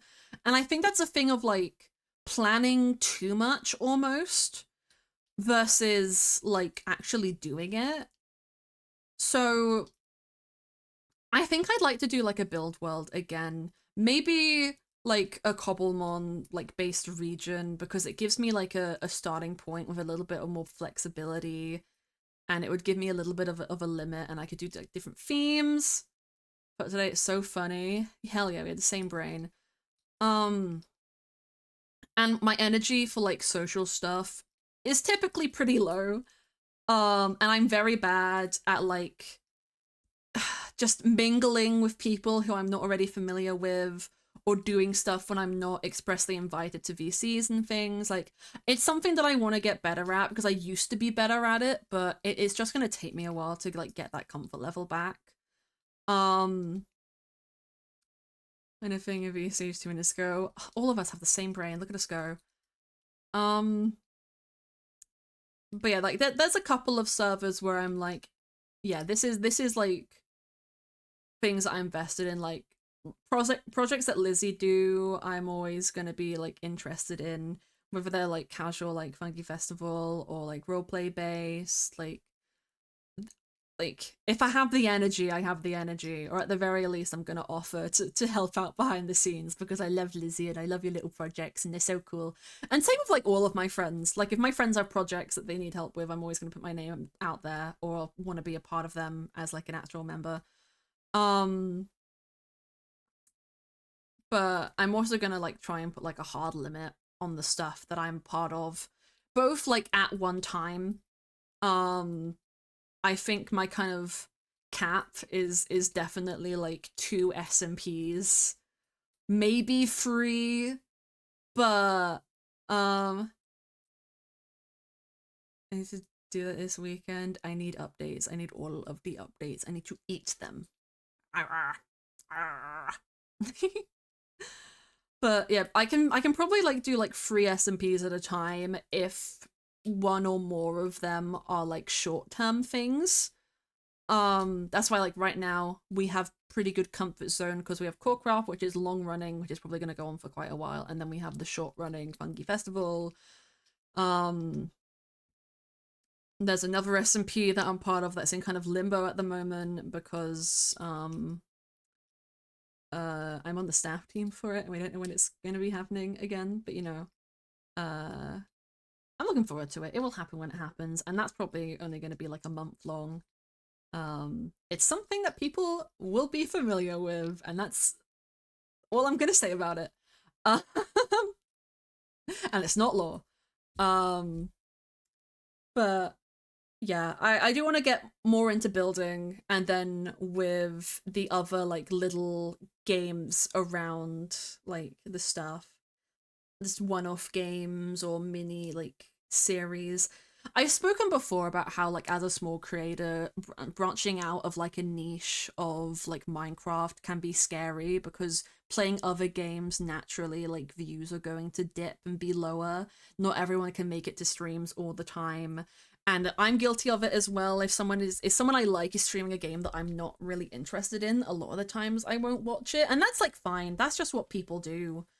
I'm very thankful for the community that I have and the amount of people who just like being here to see me talk. Like, we got a lot of people in stream today. It feels like I don't have my view count on, and please don't tell me how many people are actually here because I will cry. But you know, it feels like a good amount, and I'm happy about it, and I love you guys, and you're all super sweet. With people I've recently met, but reaching out new people is scary. I'm very bad at like DMing people. I just kind of need like a Discord that I can jump in conversations on, but even then I'm really bad because I usually only have like my Discord open or my private Discord with Mars, and that's just the two of us. Hell yeah, Xenoblade. I need to play that, so I'm gonna play it at some point. I just need money and then I'm gonna get it and we're gonna have fun. Thank you, Evan. You guys are so sweet. But yeah, talking to people is hard and scary, and I'm anxious, and people are. I was gonna say people are hard and scary, but I don't. I hope people aren't hard. Troubling. Well, you're always welcome to bat me when I'm not at work, but that's the thing, Lizzie. You're at work so often. I want to let you rest.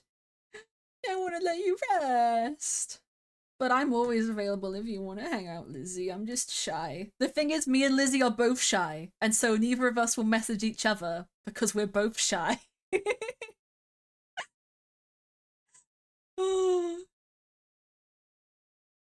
Wish you didn't have work. I wish you didn't have work. I wish. Actually, I need a job. It's on my list. After my driving exam, I keep pushing it back. I was gonna say after my holiday, but that's the end of this month. And I probably want to be able to drive first. So yeah, the curse of shy people. Yeah, I'm just anxious. I'm okay when I'm like with people. It's just getting like there. It's like getting into the thing of being with people. I'm not very good at like spontaneously doing stuff as well. So like if something is planned, if I got a planned hangout, I'm all over it. I'm never going to be the first one to join the VC, but I will be there. But you know, if it's spontaneous and I don't know at least one person who's there really well, I get a little bit in my head about it. $1 million and be set for life. I wish I could get $1 million. That in this place I'm afraid that that's right, well I get faked it. I wouldn't be caught dead in this place. My voice is not doing great right now.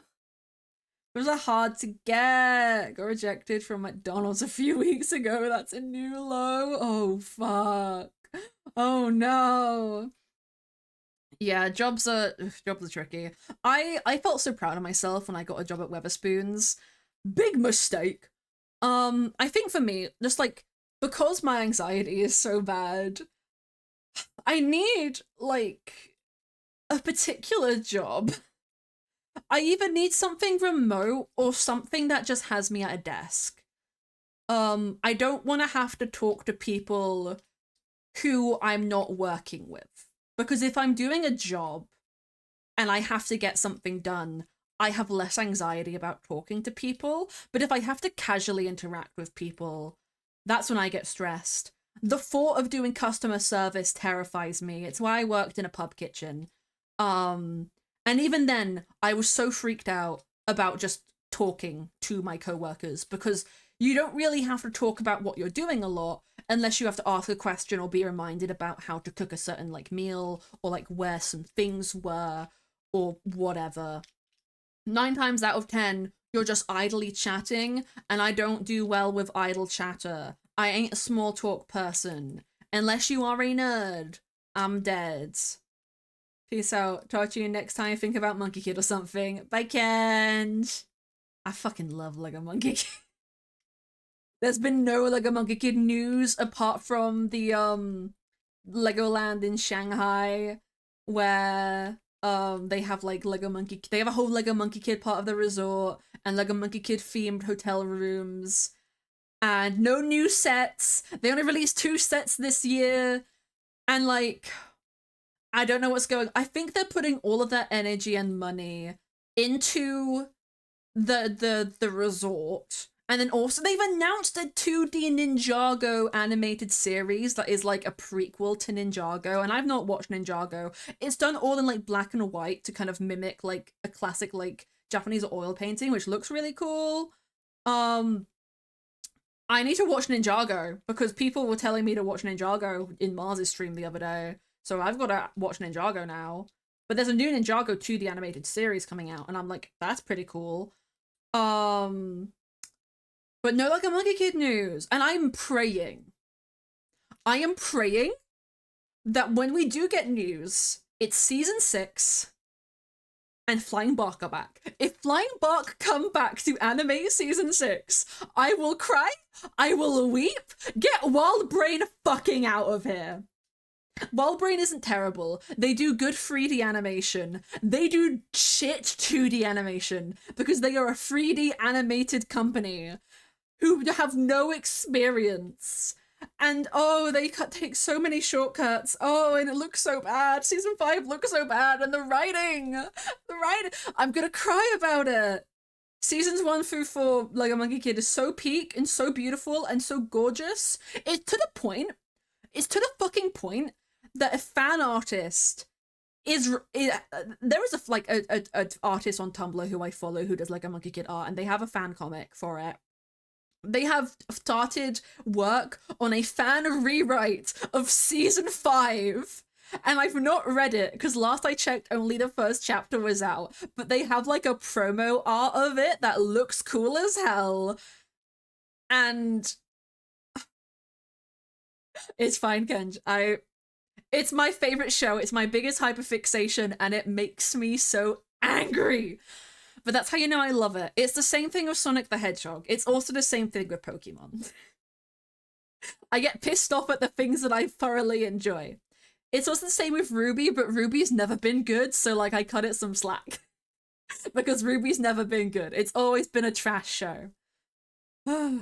At least Sonic is getting good again. Sonic Frontiers was really good, and the lore in Sonic Frontiers is really good.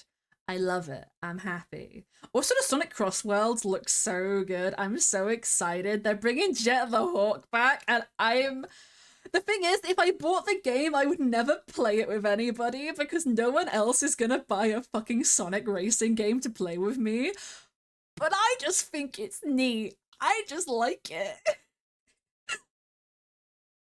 The manga, just like so. Well, the Pokemon anime has never followed the manga. Ash isn't a manga character. The anime and the manga has always kind of been separate entities from each other. The manga more closely follows the video games than the anime does, but there's still like discrepancies. So like in Pokemon Generation 2, that's the first generation they added a female player character, but only in Crystal, which was the 3rd version. You had Gold, Silver, and then Crystal.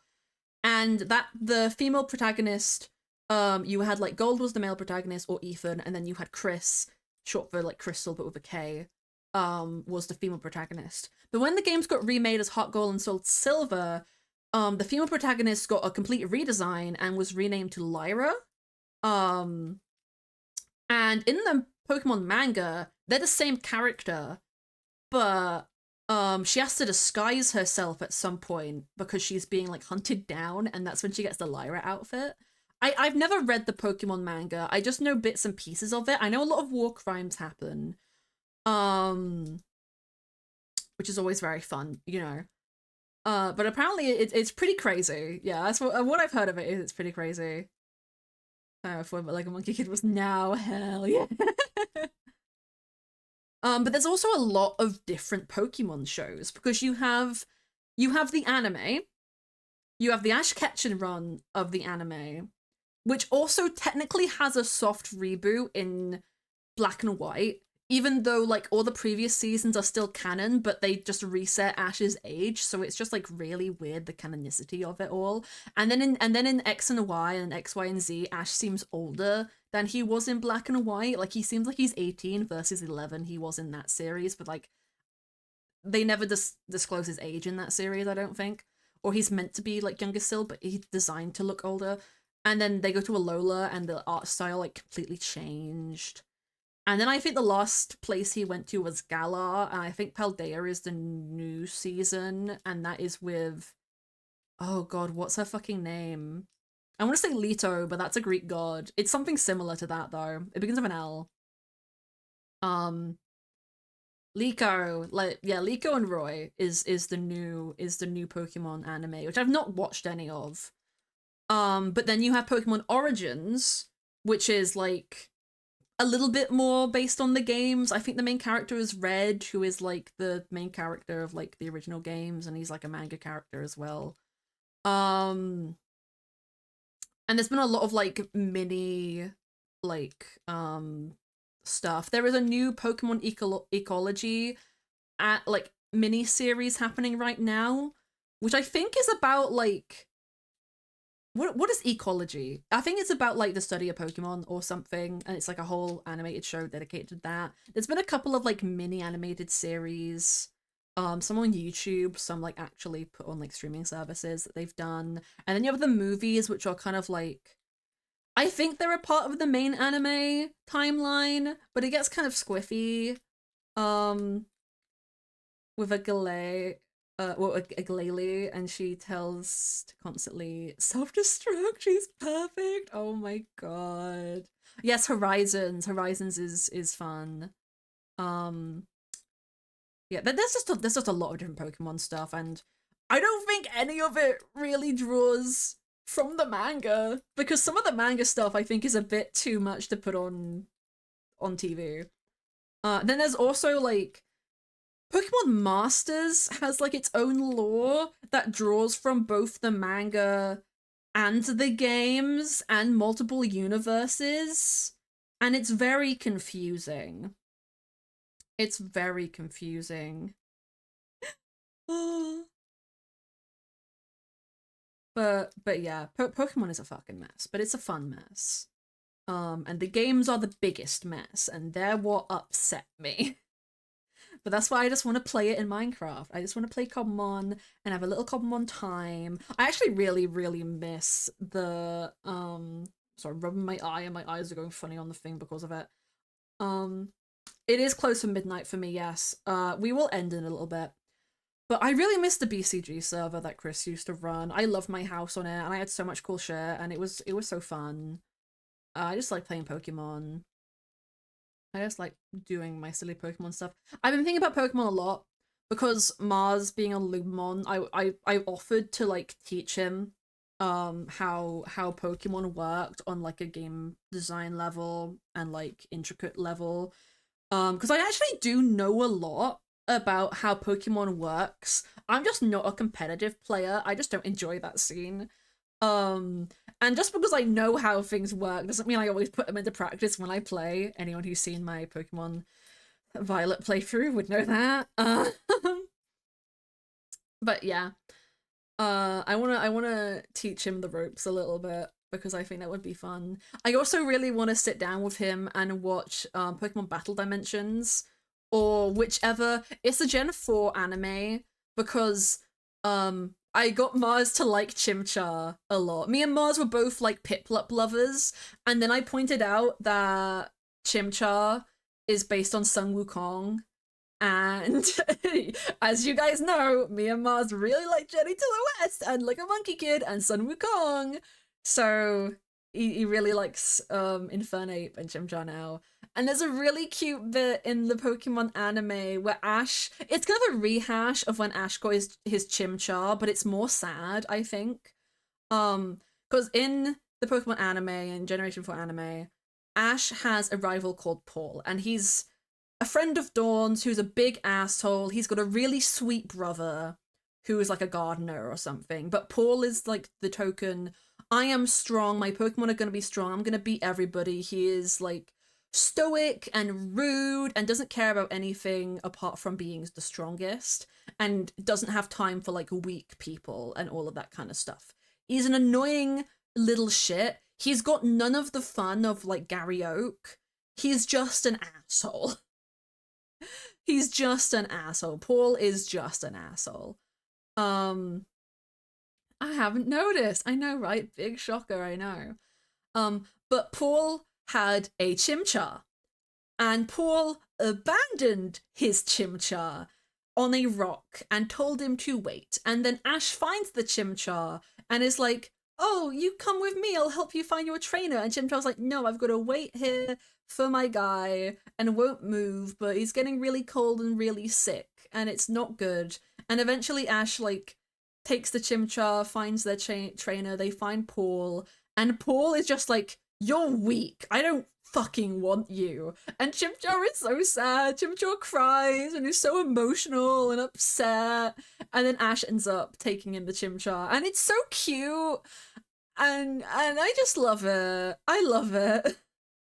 And I just want to show Mars.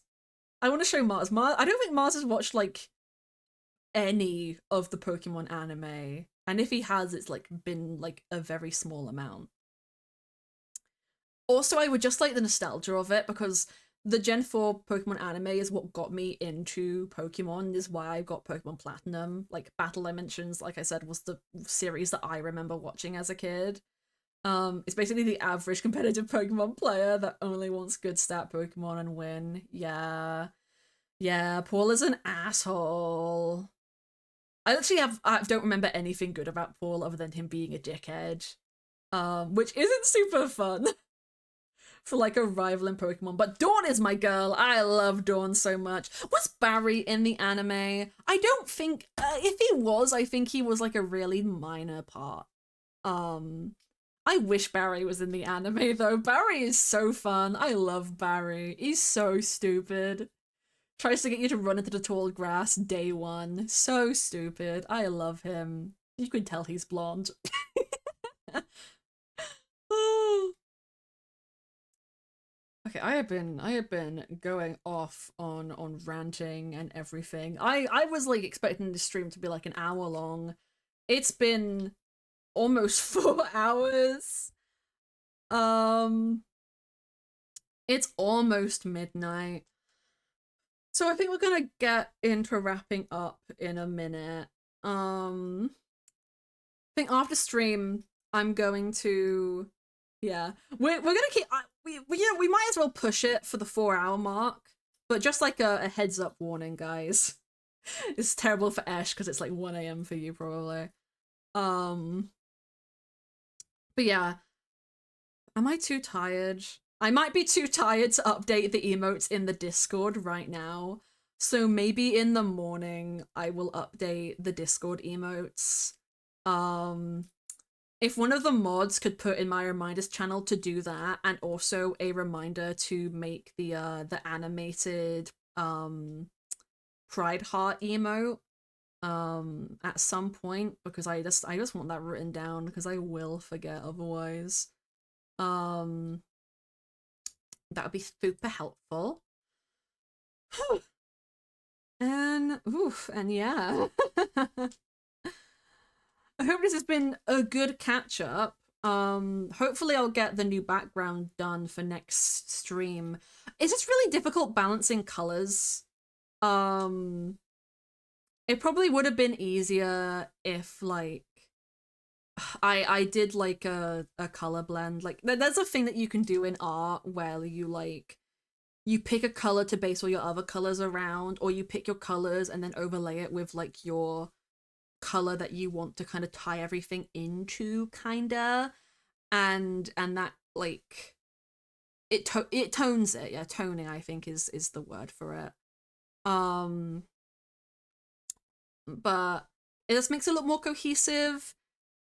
And I find it really hard to do. Like, I've not really done it on the background I have right now. Like, it's kind of there, but it's also not. I'm trying to, like, find a balance between, you know, trying to find a balance between making the background look good while also be interesting and stand like be separate from my VTuber, because I don't know if there's a way to like MacGyver a drop shadow onto my VTuber. Um, there could be in like OBS settings or something, but I don't think so. Bear in mind, just lol. Bugger's just quick with it. Bugger is like in the Wild West. Bugger would shoot first. And for me, oof, oof. Whew. But yeah, I am getting very tired. Which is to be expected. It's been a while. When you haven't streamed for so long, talking for this amount of time becomes a very big ask. But yeah, I'll be sure to get all of that stuff done. Hopefully the background will be done for next stream. Next stream will probably be on Sunday because I want to do the opening of Fungi Festival for a bit. After that, I don't know what things are going to look like next week. Because I don't really have a lot going on. I have like therapy on one day, but aside from that, I don't have too much on the books. Because my instructor's away, so I don't have driving next week, which is fun. When I got it, but I own a PC now. Hey, yippee! Level up now. That's awesome. I'm so glad. Oh, fuck yeah. It's amazing. Ah. That's the thing. I'd love to have like a sub-only like Minecraft server at some point. It would be annoying, and I'd have to get like people to help run and moderate it. And it would cost a lot of money, which is like the only reason why I'm not doing it. But I'd love to do that at some point. I just think it would be fun. Just like a basic like vanilla server which we can get like Bedrock crossplay on. That's like an ambition that I have one day when I'm like financially stable. Would be to just have like a little server for that. I think it would be really cute. I just watched like a lot of like RT Game. He has a sub server and he does a lot of build projects on it. And I have a couple friends who have had like public servers in the past and they're all really cute. So it's just like, you know, I think it would be fun, but again, not in the cards right now, but one day. One day. I also just want to be able to like give Twitch subs back something. Just because like you pay money. You pay money and it's a bit of money. So yeah. It future ambition not in the cards right now. Haha. Hee I'm a silly guy. That's nothing I want to do. I want to learn to code, I want to learn Finnish, and I want to learn how to do card tricks. I want to become so good at doing card tricks that I can justify like my name and my livelihood. Like that is my ambition for life, is I want to be good at card tricks. Fund the server with sub money. See, the thing is, that definitely could be possible, but it's not that I need a bigger following, it's that I need a bigger viewer count and I need more viewers who have the money to pay, because at the current point we're at, Ash should basically be paying for the Minecraft server. Also, Twitch cuts pay for subs 50-50. Last time I calculated it, you needed 25 subs to get a payout from Twitch, which is around £40, $50 US. Which would be enough to pay for like a monthly Minecraft server, I think. But the problem with Twitch is it's inconsistent. And it really comes down to how often you stream and how much you're pushing yourself out there and all these different variables.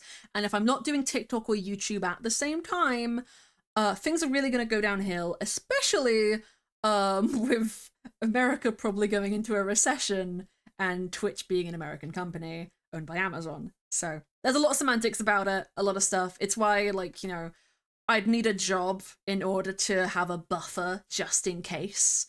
But yeah, they're a Turbo server hosting thing that's free, right? I don't know if it's free. If it is free, that would be great.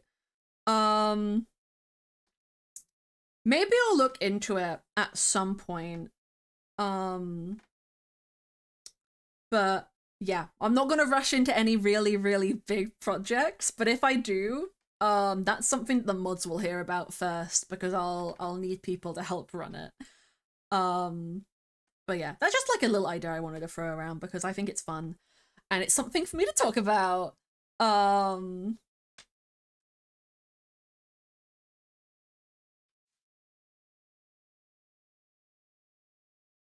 sorry, I thought I heard something. I get scared when I'm home alone. I think every noise is a person. I think my back door is closed. I'll go check in a bit. I closed the patio door when I went out, but I don't know if my dad opened it again or not. It's just been so hot today. I need windows open, but then I can hear things outside my house, and that's not good. It's only in beta, yeah. My thing though with it is, like we all know about what happened with Tubnet, and I don't think the same thing's gonna happen. But like, I mean, if it's ad supported, then it probably has like a good business model, and like will be able to sustain itself. Um, but yeah, honestly, I might look into it. Haven't we, Toonie? Well, Tubnet just kind of like crashed and burned, and then cost Tubbo like 10,000 quid. Just because of like all of the stuff. There's a video about it. I don't know the full details. Um, the Puda channel, if you're interested. I think that's one on the main channel as well. But it was basically like running a Minecraft server like that does mini games and stuff like that long term can be really difficult, and you need some way to get money. Like Hypixel does it with like MVP Plus and all of that stuff, which I feel like Tubnet had something like that, but every time I played on Tubnet, there was such a tiny player base. Um, I just never really got off the ground, and a lot of the games that I played on it were also kind of buggy and stuff. Really good idea, really good concept. It just like didn't work out, unfortunately. But yeah, maybe I'll look into that more and actually like consider it as a bigger thing. But you know, don't want to again, don't want to jump into things I just got back, guys. But it's like an idea that I would like to do at some point. But yeah, there's a lot of like semantics. I think about like game design and like financial things a lot. Like Minecraft is a really unprofitable game when you think about it. And obviously like Microsoft makes a lot of money from it. Because they've changed the way the business model works. Because when I was a kid, like 2012, when I started playing Minecraft, you had like the Minecraft Java edition, which was like relatively consistently being updated. You could get it for like 20 quid. It was probably less at the time, even. And then there was like Pocket Edition, which kind of updated on a different basis. And then they had it on Xbox and I think eventually PlayStation and all that kind of stuff. So they had like, you get all different versions of the game on all the different consoles, but they would all keep updating and it was all a one-time purchase. And like keeping up, like doing that kind of update scheme with a one-time purchase game where you're not getting any more revenue after people buy it for the first time. If it's something that's going to continuously update, it feels like it's going to eventually crash and burn.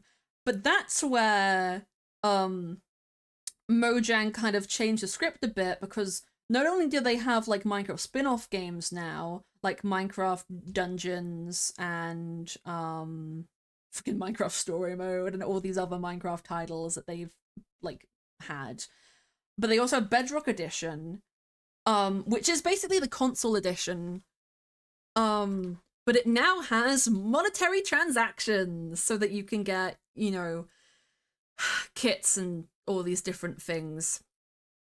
And like on Pocket Edition, I remember you could buy skins and stuff. And it's small. They also have like the merch, obviously, which has really exploded in like recent years. And that's kind of the thing with like Among Us and that, like Among Us, you buy cosmetics and then you also buy merch. And that's kind of how games like build into themselves. But when Minecraft like first started and before like Mojang got bought out and all that kind of stuff. It probably became like unprofitable real fast. But I just think that's interesting, you know, how it like sparked such a big following and it's when it first came out as like a tiny indie game and then all these extra things got added onto it and now it's probably the biggest like video game franchise in the world. Actually no, Pokemon is the biggest video game franchise in the world, but Minecraft is close. Yeah, I just think game design is fun. I'm not a finance person, but I think that kind of stuff is fun. I parents to buy so many skin packs on Minecraft Wii U as a child. Oh god, the Wii U version. Oh my god. I modded the hell out of, I say modded. It wasn't so much modding. I got really into like pushing the boundaries of Minecraft Pocket Edition. I didn't get many mods working, but I got an app and I for life me I don't remember the name of it, but it let me download Minecraft like maps for Pocket Edition. And I would just like do that all the time and I would like mess about with my friends on these like Minecraft maps. And I was like the tech person because I could figure out how to do all these kind of things. Probably couldn't do it nowadays because they probably have more like things going on. This is back when they still had the reactor core in Pocket Edition, like those crazy times. Dating around point 13, I remember correctly. Yeah. Yeah, the Wii U was a bad time to be a Nintendo fan. That wasn't a great time. I never had a Wii U. Didn't appeal to my family. We skipped that generation. 3DS though, that was the shit. Was to me, yeah. I think, I got Minecraft PC edition first. I got it on my laptop because that is the version that my primary school friend played it on. And she said if I did not get it, she'd stop being friends with me. So I got it for my birthday. I remember being really scared, even though I was in creative mode. I built a dirt hut around myself instantly, even though I had 10 minutes, because I was like, monsters are gonna spawn and they're gonna kill me. And, like, I'm in creative mode, bitch. And eventually I just started playing it like super flat and doing builds and stuff. I had a really cool world. I don't have access to it anymore, I don't think, because I don't know where the laptop it is. It was on is. I don't think I ever saved that world, but I saved like um I saved other worlds. I have like my really old modded world, which I really enjoyed. That one I have still, thankfully. Actually no, I think I lost the original world because I had to restart my laptop because of Microsoft. Or maybe it was because I swapped from my parents' laptop to my own laptop when I got that once. I don't remember. Um but yeah. But yeah. I was going somewhere else with that and I just like I just lost it. I lost my train of thought. I was talking about Minecraft and game design and the function of things. I just think it's interesting. I want to learn game design. I want to be a game designer. But I'd probably have to go to school. But I mean, game design is still quite a new thing at like universities and stuff. So like there's half a chance that with my qualifications I could get like some place at like game design place, but I highly doubt it. I need to learn to code. But getting the energy to pursue things that I want to do is a little bit difficult. But yeah, we only got a couple more minutes left of stream, so we're gonna find somebody to raid if anybody is live. Let's see. There's a special event. There's a Minecraft.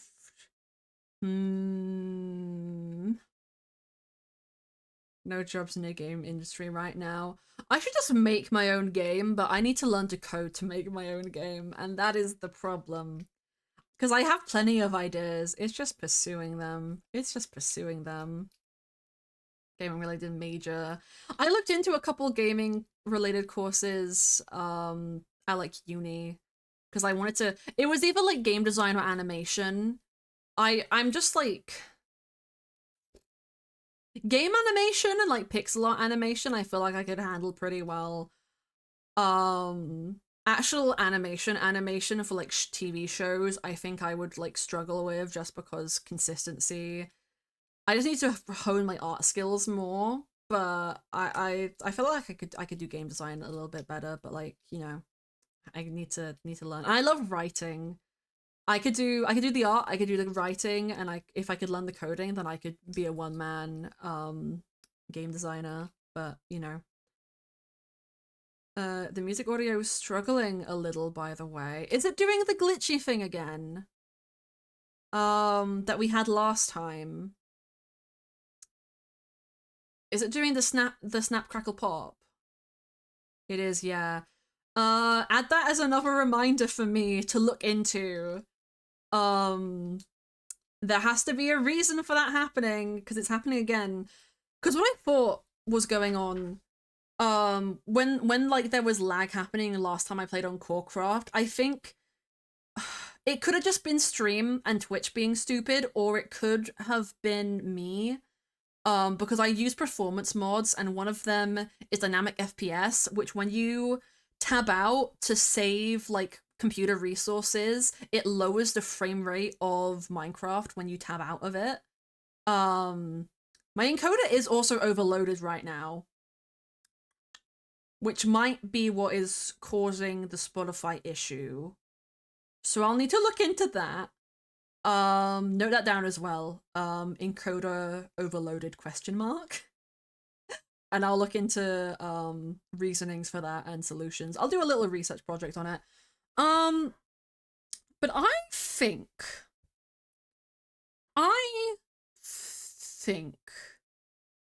and I'm just double checking. Because we are a little guy, and I want to make sure whoever I'm going into raid isn't about to end. No, I don't think they're ending. Okay, we're gonna say a little hello to the lovely jubbly Rose Thunder. I do love Rose Thunder so very much. They are doing a special event, and they're reading chat confessions. Yes, and then they're gonna be playing Minecraft afterwards. So let me get this pulled up. Here we go. Awesome, Eddie, and you have to team? Of course. You're struggling right now, are they? Oh no. Might be because I was looking this way, and it doesn't like when I look that direction, because I'm not like centered on my webcam completely. My mic also could have been blocking me. But yeah, we're gonna start a raid to Rose Thunder. Make sure you join the raid so you get channel points and all that kind of stuff. Twitch tracks if you're a part of raids and doubles your channel points for it. And things like that. So it's crazy, it's wild, you get benefits from it. Then why my eyes going crazy like that. Thank you for the the hydrates and the subs and everything. I should see you guys Sunday, and then maybe I will have a more thought out plan for next week after that. But yeah, have a lovely time with Rose Thunder. Tell Rose I say hi. Show Rose all my new emotes to be cute. And yeah, I will see you guys later. Bye guys. Bye.